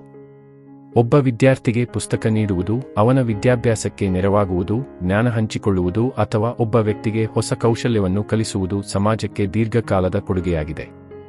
ಜ್ಞಾನವನ್ನು ಹಂಚಿದಷ್ಟೂ ಅದು ಕಡಿಮೆಯಾಗುವುದಿಲ್ಲ, ಹೆಚ್ಚಾಗುತ್ತದೆ. ಇದೇ ವಿದ್ಯಾದಾನದ ವಿಶೇಷತೆ. ಇತಿಹಾಸದಲ್ಲಿ ಅನೇಕ ಮಹನೀಯರು ತಮ್ಮ ಸಂಪತ್ತಿಗಿಂತ ತಮ್ಮ ಜ್ಞಾನದಿಂದ ಸಮಾಜವನ್ನು ಬೆಳಗಿಸಿದ್ದಾರೆ. ಒಬ್ಬ ಉತ್ತಮ ಶಿಕ್ಷಕನು ಸಾವಿರಾರು ವಿದ್ಯಾರ್ಥಿಗಳ ಜೀವನವನ್ನು ಬದಲಾಯಿಸಬಲ್ಲನು. ಒಂದು ಒಳ್ಳೆಯ ಪುಸ್ತಕ ಅನೇಕ ತಲೆಮಾರುಗಳಿಗೆ ಮಾರ್ಗದರ್ಶನ ನೀಡಬಲ್ಲದು. ಆದ್ದರಿಂದ ವಿದ್ಯಾದಾನವನ್ನು ಶ್ರೇಷ್ಠ ಪುಣ್ಯಕರ್ಮಗಳಲ್ಲಿ ಒಂದೆಂದು ಪರಿಗಣಿಸಲಾಗಿದೆ. ಸೇವೆಯು ದಾನದಿಗಿಂತಲೂ ವಿಶಾಲವಾದ ಅರ್ಥವನ್ನು ಹೊಂದಿದೆ. ಸೇವೆ ಎಂದರೆ ಪ್ರತಿಫಲದ ನಿರೀಕ್ಷೆಯಿಲ್ಲದೆ ಮಾಡುವ ಸಹಾಯ. ಒಬ್ಬ ರೋಗಿಯನ್ನು ನೋಡಿಕೊಳ್ಳುವುದು, ವೃದ್ಧರಿಗೆ ಸಹಾಯ ಮಾಡುವುದು, ಅನಾಥ ಮಕ್ಕಳಿಗೆ ಬೆಂಬಲ ನೀಡುವುದು, ಪ್ರಕೃತಿ ವಿಕೋಪಗಳಲ್ಲಿ ನೆರವು ನೀಡುವುದು ಇವೆಲ್ಲವೂ ಸೇವೆಯ ರೂಪಗಳಾಗಿವೆ. ಸೇವೆಯಲ್ಲಿ ಸ್ವಾರ್ಥಕ್ಕೆ ಸ್ಥಾನವಿಲ್ಲ. ಸೇವೆಯ ನಿಜವಾದ ಉದ್ದೇಶ ಮತ್ತೊಬ್ಬರ ಜೀವನದಲ್ಲಿ ಸ್ವಲ್ಪ ಬೆಳಕು ತುಂಬುವುದು. ಅನೇಕ ಆಧ್ಯಾತ್ಮಿಕ ಪರಂಪರೆಗಳು ಮಾನವ ಸೇವೆಯನ್ನೇ ಮಾಧವ ಸೇವೆ ಎಂದು ಹೇಳಿವೆ. ಅಂದರೆ ಮನುಷ್ಯನ ಸೇವೆಯೇ ದೇವರ ಸೇವೆ. ದೇವರನ್ನು ಸಂತೋಷಪಡಿಸಲು ಸಾವಿರಾರು ಆಚರಣೆಗಳನ್ನು ಮಾಡುವುದಕ್ಕಿಂತ ಒಬ್ಬ ದುಃಖಿತನಿಗೆ ನೆರವಾಗುವುದು ಹೆಚ್ಚು ಮಹತ್ವದ್ದಾಗಿದೆ ಎಂದು ಅನೇಕ ಸಂತರು ಬೋಧಿಸಿದ್ದಾರೆ. ಏಕೆಂದರೆ ದೇವರು ಪ್ರತಿಯೊಂದು ಜೀವಿಯಲ್ಲಿಯೂ ನೆಲೆಸಿದ್ದಾನೆ ಎಂಬ ನಂಬಿಕೆ ಭಾರತೀಯ ತತ್ವಶಾಸ್ತ್ರದ ಮೂಲವಾಗಿದೆ. ಗೋಸೇವೆಯ ಕುರಿತು ಸಹ ಭಾರತೀಯ ಪರಂಪರೆಯಲ್ಲಿ ವಿಶೇಷ ಗೌರವವಿದೆ. ಗೋವು ಕೃಷಿ, ಆಹಾರ ಮತ್ತು ಗ್ರಾಮೀಣ ಜೀವನದೊಂದಿಗೆ ಆಳವಾದ ಸಂಬಂಧ ಹೊಂದಿದೆ. ಹಳೆಯ ಕಾಲದಲ್ಲಿ ಗೋವು ಕುಟುಂಬದ ಸದಸ್ಯರಂತೆ ಪರಿಗಣಿಸಲಾಗುತ್ತಿತ್ತು. ಗೋಸೇವೆ ಎಂದರೆ ಕೇವಲ ಒಂದು ಪ್ರಾಣಿಯ ಆರೈಕೆ ಮಾತ್ರವಲ್ಲ, ಅದು ಜೀವಿಗಳ ಮೇಲಿನ ಕರುಣೆಯ ಅಭಿವ್ಯಕ್ತಿಯಾಗಿದೆ. ಎಲ್ಲ ಜೀವಿಗಳಲ್ಲಿಯೂ ದೈವಿಕ ಅಂಶವಿದೆ ಎಂಬ ಭಾವನೆ ಕರುಣೆಯ ಸಂಸ್ಕೃತಿಯನ್ನು ಬೆಳೆಸುತ್ತದೆ. ವೃಕ್ಷಾರೋಪಣವು ಆಧುನಿಕ ಕಾಲದ ಅತ್ಯಂತ ಮಹತ್ವದ ಪುಣ್ಯಕರ್ಮಗಳಲ್ಲಿ ಒಂದಾಗಿದೆ. ಒಂದು ಮರವನ್ನು ನೆಡುವುದು ಕೇವಲ ಒಂದು ಸಸ್ಯವನ್ನು ಬೆಳೆಸುವುದಲ್ಲ, ಅದು ಭವಿಷ್ಯದ ತಲೆಮಾರುಗಳಿಗೆ ಜೀವವನ್ನು ಕೊಡುವ ಕಾರ್ಯವಾಗಿದೆ. ಮರಗಳು ಗಾಳಿ, ನೆರಳು, ಆಹಾರ ಮತ್ತು ಪರಿಸರ ಸಮತೋಲನವನ್ನು ನೀಡುತ್ತವೆ. ನಾವು ಇಂದು ನೆಡುವ ಒಂದು ಸಸಿ ಹಲವು ದಶಕಗಳ ನಂತರ ಸಾವಿರಾರು ಜನರಿಗೆ ಪ್ರಯೋಜನವಾಗಬಹುದು. ಹೀಗಾಗಿ ಪರಿಸರ ಸಂರಕ್ಷಣೆಯು ಧರ್ಮದ ಒಂದು ರೂಪವಾಗಿದೆ. ಇಂದು ಜಗತ್ತು ಪರಿಸರ ಸಮಸ್ಯೆಗಳು, ಮಾಲಿನ್ಯ ಮತ್ತು ಹವಾಮಾನ ಬದಲಾವಣೆಯಂತಹ ಸವಾಲುಗಳನ್ನು ಎದುರಿಸುತ್ತಿದೆ. ಇಂತಹ ಸಮಯದಲ್ಲಿ ಪ್ರಕೃತಿಯನ್ನು ರಕ್ಷಿಸುವುದು ಕೇವಲ ಸಾಮಾಜಿಕ ಜವಾಬ್ದಾರಿ ಮಾತ್ರವಲ್ಲ, ಅದು ಆಧ್ಯಾತ್ಮಿಕ ಕರ್ತವ್ಯವೂ ಆಗಿದೆ. ಪ್ರಕೃತಿಯನ್ನು ಹಾಳು ಮಾಡುವುದು ಭವಿಷ್ಯದ ತಲೆಮಾರುಗಳ ಹಕ್ಕನ್ನು ಕಸಿದುಕೊಳ್ಳುವಂತಾಗಿದೆ. ಪ್ರಕೃತಿಯನ್ನು ಕಾಪಾಡುವುದು ಅವರಿಗೆ ಆಶೀರ್ವಾದವನ್ನು ನೀಡುವಂತಾಗಿದೆ. ದಾನ ಮತ್ತು ಸೇವೆಯಲ್ಲಿ ಒಂದು ಪ್ರಮುಖ ನಿಯಮವಿದೆ: ವಿನಯ. ದಾನ ಮಾಡಿದ ನಂತರ ಅಹಂಕಾರ ಬೆಳೆಯಬಾರದು. ಕೆಲವರು ಸಹಾಯ ಮಾಡುವುದಕ್ಕಿಂತ ತಮ್ಮ ಸಹಾಯವನ್ನು ಪ್ರದರ್ಶಿಸುವುದರಲ್ಲಿ ಹೆಚ್ಚು ಆಸಕ್ತಿ ತೋರಿಸುತ್ತಾರೆ. ನಿಜವಾದ ದಾನವು ಮೌನವಾಗಿರುತ್ತದೆ. ಅದು ಪ್ರಸಿದ್ಧಿಗಾಗಿ ಅಲ್ಲ, ಪರೋಪಕಾರಕ್ಕಾಗಿ ನಡೆಯುತ್ತದೆ. ಒಂದು ಕೈ ಕೊಟ್ಟುದನ್ನು ಮತ್ತೊಂದು ಕೈಗೂ ತಿಳಿಯದಂತೆ ಮಾಡುವ ದಾನವನ್ನು ಅನೇಕ ಧರ್ಮಗಳು ಶ್ರೇಷ್ಠವೆಂದು ಪರಿಗಣಿಸಿವೆ. ಪುಣ್ಯ ಸಂಚಯದ ಅರ್ಥವನ್ನು ಸಹ ಸರಿಯಾಗಿ ಅರ್ಥಮಾಡಿಕೊಳ್ಳಬೇಕು. ಪುಣ್ಯ ಎಂದರೆ ಸ್ವರ್ಗದಲ್ಲಿ ಅಂಕಗಳನ್ನು ಸಂಗ್ರಹಿಸುವ ವ್ಯವಸ್ಥೆಯಲ್ಲ. ಪುಣ್ಯ ಎಂದರೆ ನಮ್ಮ ಆತ್ಮವನ್ನು ಶುದ್ಧಗೊಳಿಸುವ ಪ್ರಕ್ರಿಯೆ. ಒಳ್ಳೆಯ ಕೆಲಸಗಳನ್ನು ಮಾಡುವ ಮೂಲಕ ನಮ್ಮ ಮನಸ್ಸು ಹೆಚ್ಚು ಕರುಣಾಮಯವಾಗುತ್ತದೆ. ಅಹಂಕಾರ ಕಡಿಮೆಯಾಗುತ್ತದೆ. ಕೃತಜ್ಞತೆ ಹೆಚ್ಚಾಗುತ್ತದೆ. ಈ ಆಂತರಿಕ ಪರಿವರ್ತನೆಯೇ ನಿಜವಾದ ಪುಣ್ಯದ ಫಲವಾಗಿದೆ. ಒಬ್ಬ ವ್ಯಕ್ತಿ ಪ್ರತಿದಿನ ಸಣ್ಣ ಸಣ್ಣ ಒಳ್ಳೆಯ ಕಾರ್ಯಗಳನ್ನು ಮಾಡಿದರೂ ಅವುಗಳ ಪರಿಣಾಮ ಬಹಳ ದೊಡ್ಡದಾಗಿರಬಹುದು. ಒಬ್ಬರಿಗೆ ನಗುತ್ತಾ ಮಾತನಾಡುವುದು, ದುಃಖದಲ್ಲಿರುವವರಿಗೆ ಧೈರ್ಯ ತುಂಬುವುದು, ತಪ್ಪು ಮಾಡಿದವರನ್ನು ಕ್ಷಮಿಸುವುದು, ಸತ್ಯವನ್ನು ಪಾಲಿಸುವುದು ಇವೆಲ್ಲವೂ ಪುಣ್ಯದ ಬೀಜಗಳಾಗಿವೆ. ದೊಡ್ಡ ಕಾರ್ಯಗಳಿಗಾಗಿ ಕಾಯಬೇಕಾಗಿಲ್ಲ. ಜೀವನದ ಪ್ರತಿದಿನವೂ ಪುಣ್ಯವನ್ನು ಸೃಷ್ಟಿಸುವ ಅವಕಾಶಗಳನ್ನು ನೀಡುತ್ತದೆ. ಅಂತಿಮವಾಗಿ ಮನುಷ್ಯನು ಈ ಜಗತ್ತನ್ನು ಬಿಟ್ಟು ಹೋಗುವಾಗ ತನ್ನೊಂದಿಗೆ ತೆಗೆದುಕೊಂಡು ಹೋಗುವುದು ತನ್ನ ಕರ್ಮಗಳ ಫಲವನ್ನು ಮಾತ್ರ. ದಾನದಿಂದ ಕಡಿಮೆಯಾಗುವುದಿಲ್ಲ, ಹೆಚ್ಚಾಗುತ್ತದೆ. ಸೇವೆಯಿಂದ ದುರ್ಬಲವಾಗುವುದಿಲ್ಲ, ಬಲಿಷ್ಠನಾಗುತ್ತಾನೆ.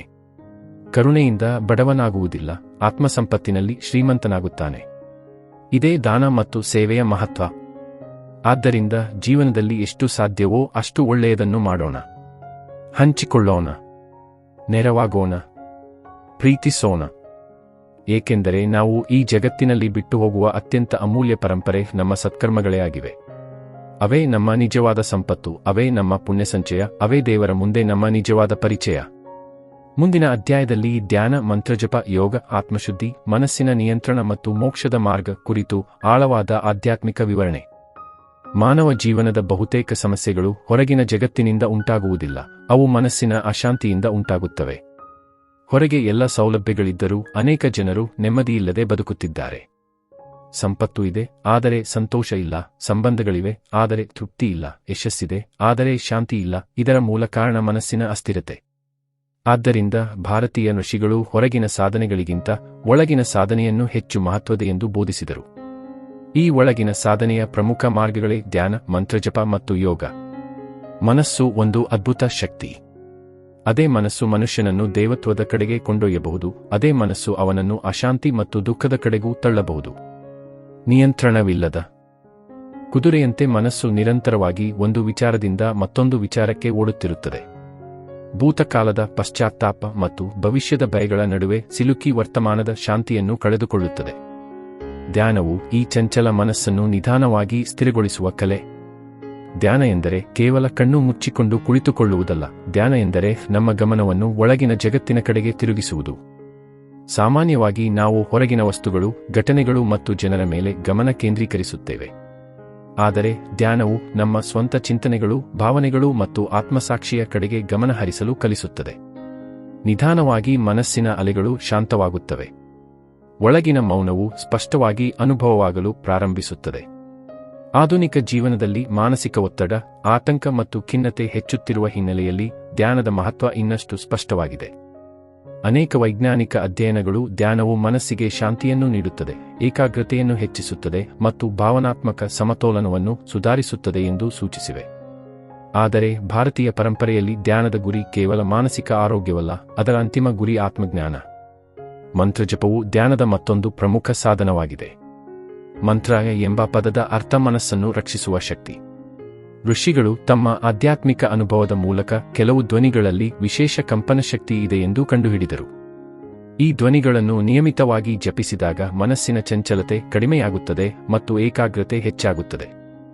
ಓಂ ಎಂಬ ಮಹಾಮಂತ್ರವನ್ನು ಎಲ್ಲಾ ಮಂತ್ರಗಳ ಮೂಲವೆಂದು ಪರಿಗಣಿಸಲಾಗಿದೆ.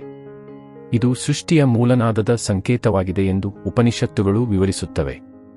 ಅನೇಕ ಜನರು ಗಾಯತ್ರಿ ಮಂತ್ರ, ಮಹಾಮೃತ್ಯುಂಜಯ ಮಂತ್ರ, ವಿಷ್ಣು ಸಹಸ್ರನಾಮ ಅಥವಾ ತಮ್ಮ ಇಷ್ಟದೇವರ ನಾಮಸ್ಮರಣೆಯನ್ನು ಜಪಿಸುತ್ತಾರೆ.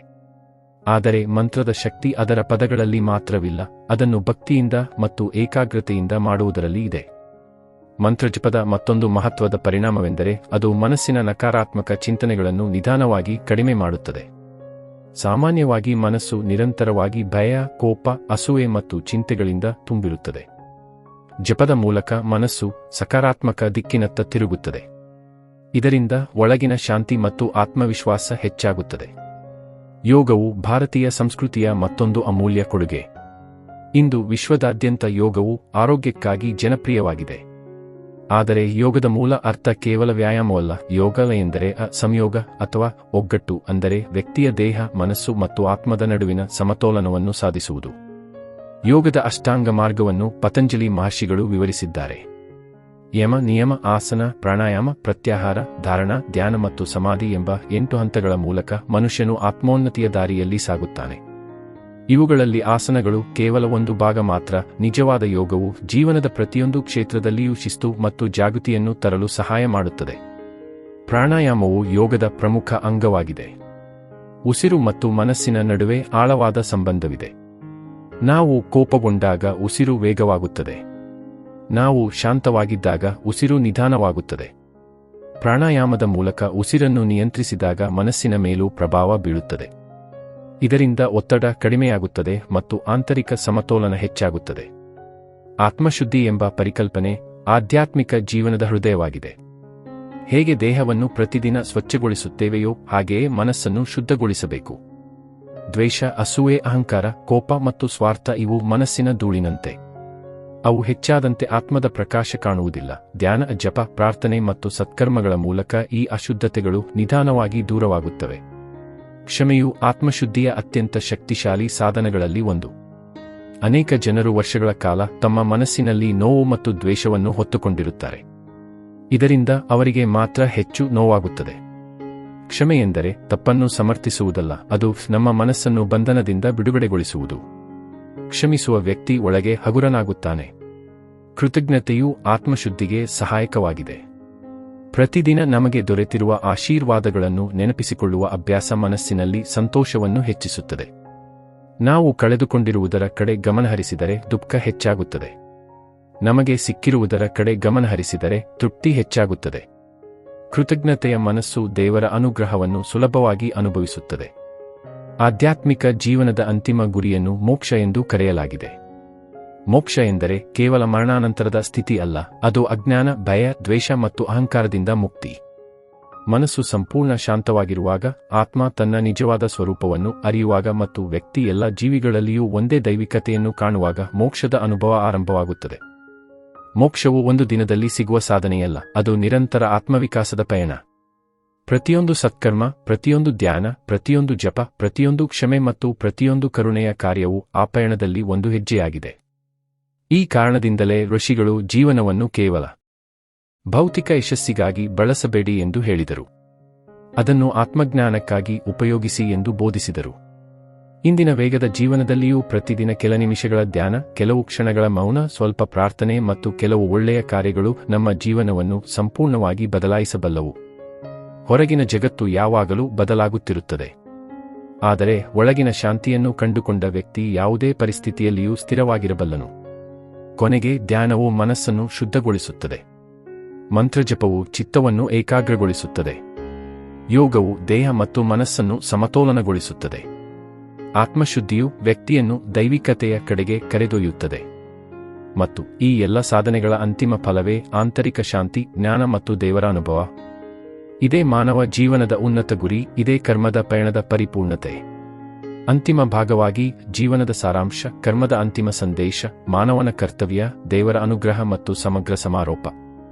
ಈ ವಿಶ್ವದಲ್ಲಿ ಪ್ರತಿಯೊಬ್ಬ ಮನುಷ್ಯನೂ ಒಂದು ವಿಶೇಷ ಉದ್ದೇಶದೊಂದಿಗೆ ಜನಿಸುತ್ತಾನೆ. ಕೆಲವರು ತಮ್ಮ ಜೀವನದ ಉದ್ದೇಶವನ್ನು ಬೇಗನೆ ಅರಿತುಕೊಳ್ಳುತ್ತಾರೆ. ಕೆಲವರು ಅನೇಕ ಅನುಭವಗಳು, ಕಷ್ಟಗಳು ಮತ್ತು ಪರೀಕ್ಷೆಗಳ ನಂತರ ಅದನ್ನು ಕಂಡುಕೊಳ್ಳುತ್ತಾರೆ.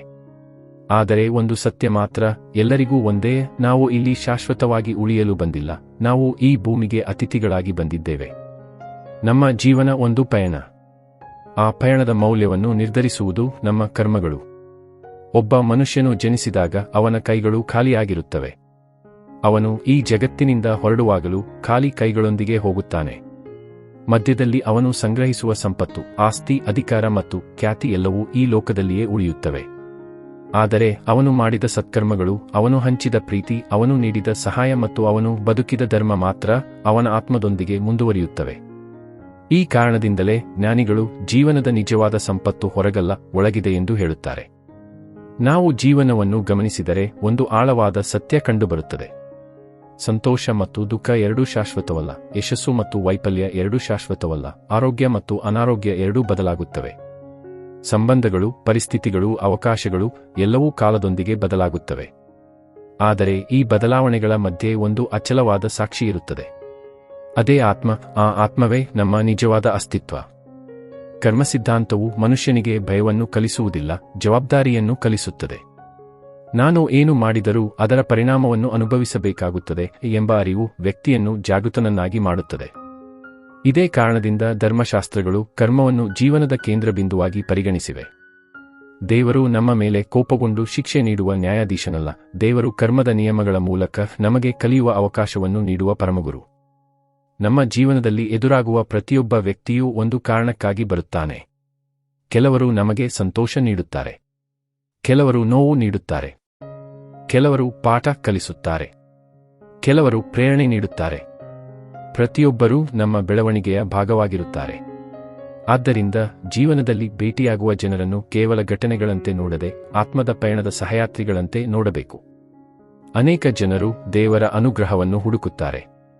ದೇವರು ನನಗೆ ಸಹಾಯ ಮಾಡಲಿ, ನನ್ನ ಸಮಸ್ಯೆಗಳನ್ನು ದೂರ ಮಾಡಲಿ, ನನ್ನ ಜೀವನವನ್ನು ಸುಖಮಯವಾಗಿಸಲಿ ಎಂದು ಪ್ರಾರ್ಥಿಸುತ್ತಾರೆ.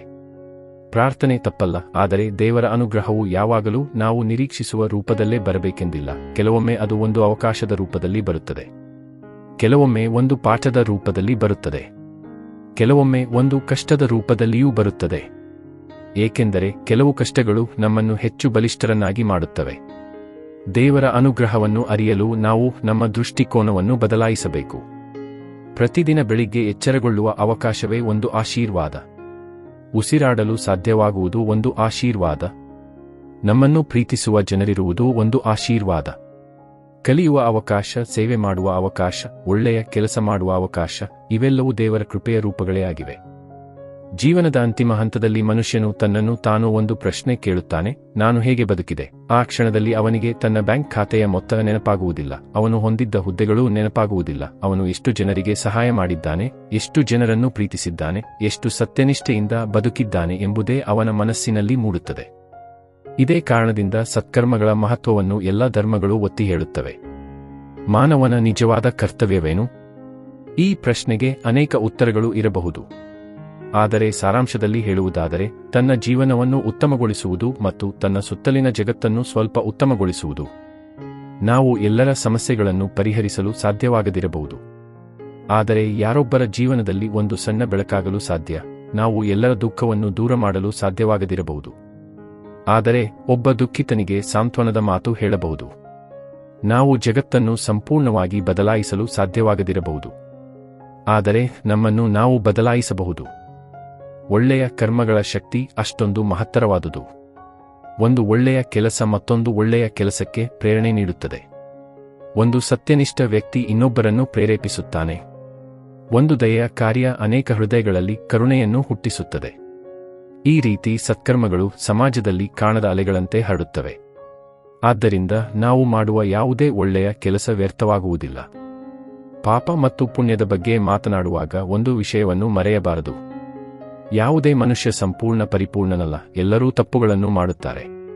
ಆದರೆ ತಪ್ಪುಗಳನ್ನು ಅರಿತುಕೊಂಡು ಸರಿಪಡಿಸಿಕೊಳ್ಳುವ ಮನೋಭಾವವೇ ಮನುಷ್ಯನ ಮಹತ್ವ. ಪಾಪದಿಂದ ಪುಣ್ಯದ ಕಡೆಗೆ ಸಾಗುವ ದಾರಿ ಯಾವಾಗಲೂ ತೆರೆದಿದೆ. ಪ್ರತಿ ದಿನವೂ ಒಂದು ಹೊಸ ಅವಕಾಶ. ಪ್ರತಿ ಕ್ಷಣವೂ ಒಂದು ಹೊಸ ಆರಂಭ. ಧರ್ಮ ಎಂದರೆ ಕೇವಲ ಆಚರಣೆಗಳ ಸಮೂಹವಲ್ಲ. ಧರ್ಮ ಎಂದರೆ ಸತ್ಯದೊಂದಿಗೆ ಬದುಕುವುದು, ಕರುಣೆಯೊಂದಿಗೆ ವರ್ತಿಸುವುದು, ನ್ಯಾಯವನ್ನು ಪಾಲಿಸುವುದು, ಜವಾಬ್ದಾರಿಯಿಂದ ನಡೆದುಕೊಳ್ಳುವುದು, ಮತ್ತೊಬ್ಬರ ಹಕ್ಕನ್ನು ಗೌರವಿಸುವುದು. ಧರ್ಮವು ದೇವಾಲಯದಲ್ಲಿ ಆರಂಭವಾಗುವುದಿಲ್ಲ, ಅದು ನಮ್ಮ ಹೃದಯದಲ್ಲಿ ಆರಂಭವಾಗುತ್ತದೆ. ದೇವರನ್ನು ಹುಡುಕಲು ದೂರದ ಪರ್ವತಗಳಿಗೆ ಹೋಗಬೇಕಾಗಿಲ್ಲ. ದೇವರು ಪ್ರತಿಯೊಂದು ಪ್ರೀತಿಯ ನಗುವಿನಲ್ಲಿ ಇದ್ದಾನೆ, ಪ್ರತಿಯೊಂದು ನಿಸ್ವಾರ್ಥ ಸೇವೆಯಲ್ಲಿ ಇದ್ದಾನೆ, ಪ್ರತಿಯೊಂದು ಸತ್ಯವಾದ ಮಾತಿನಲ್ಲಿ ಇದ್ದಾನೆ, ಪ್ರತಿಯೊಂದು ಕರುಣೆಯ ಕಾರ್ಯದಲ್ಲಿ ಇದ್ದಾನೆ. ನಾವು ಒಳ್ಳೆಯದನ್ನು ಮಾಡುವಾಗ ದೇವರು ನಮ್ಮ ಮೂಲಕ ಕಾರ್ಯನಿರ್ವಹಿಸುತ್ತಾನೆ. ಆದ್ದರಿಂದ ಜೀವನದ ಅಂತಿಮ ಸಂದೇಶ ಬಹಳ ಸರಳವಾಗಿದೆ. ಸತ್ಯವನ್ನು ಪಾಲಿಸಿ, ಧರ್ಮವನ್ನು ಅನುಸರಿಸಿ, ತಂದೆ ತಾಯಿಯನ್ನು ಗೌರವಿಸಿ, ಸಂಬಂಧಗಳನ್ನು ಕಾಪಾಡಿ, ಸೇವೆ ಮಾಡಿ, ದಾನ ಮಾಡಿ, ಪ್ರಕೃತಿಯನ್ನು ರಕ್ಷಿಸಿ, ಧ್ಯಾನ ಮಾಡಿ, ದೇವರನ್ನು ನೆನಪಿಸಿ ಮತ್ತು ಮುಖ್ಯವಾಗಿ ಪ್ರತಿದಿನವೂ ಸಾಧ್ಯವಾದಷ್ಟು ಒಳ್ಳೆಯ ಕರ್ಮಗಳನ್ನು ಮಾಡಿ. ಏಕೆಂದರೆ ಕೊನೆಯಲ್ಲಿ ಜಗತ್ತು ನಮ್ಮ ಸಂಪತ್ತನ್ನು ಮರೆತು ಬಿಡಬಹುದು, ನಮ್ಮ ಹುದ್ದೆಗಳನ್ನು ಮರೆತು ಬಿಡಬಹುದು, ನಮ್ಮ ಯಶಸ್ಸನ್ನು ಮರೆತು ಬಿಡಬಹುದು. ಆದರೆ ನಮ್ಮ ಒಳ್ಳೆಯತನವನ್ನು ಎಂದಿಗೂ ಮರೆಯುವುದಿಲ್ಲ. ನಾವು ಹಂಚಿದ ಪ್ರೀತಿ, ನಾವು ನೀಡಿದ ಸಹಾಯ ಮತ್ತು ನಾವು ಬದುಕಿದ ಧರ್ಮವೇ ನಮ್ಮ ಶಾಶ್ವತ ಪರಂಪರೆಯಾಗುತ್ತದೆ. ಇದೇ ಪಾಪ ಪುಣ್ಯ ಕರ್ಮದ ಮಹಾಸತ್ಯ. ಇದೇ ಮಾನವ ಜೀವನದ ನಿಜವಾದ ಅರ್ಥ. ಇದೇ ದೇವರ ಸಾಕ್ಷಿ ಮತ್ತು ಇದೇ ಆತ್ಮದ ಶಾಶ್ವತ ಪಯಣ. ಇಂತಿ ನಿಮ್ಮ ಜ್ಯೋತಿಷ್ಯ ಮತ್ತು ಮಾರ್ಗದರ್ಶಕರು ಆಚಾರ್ಯ ಸತ್ಯನಾರಾಯಣ, ಶಿವಮೊಗ್ಗ.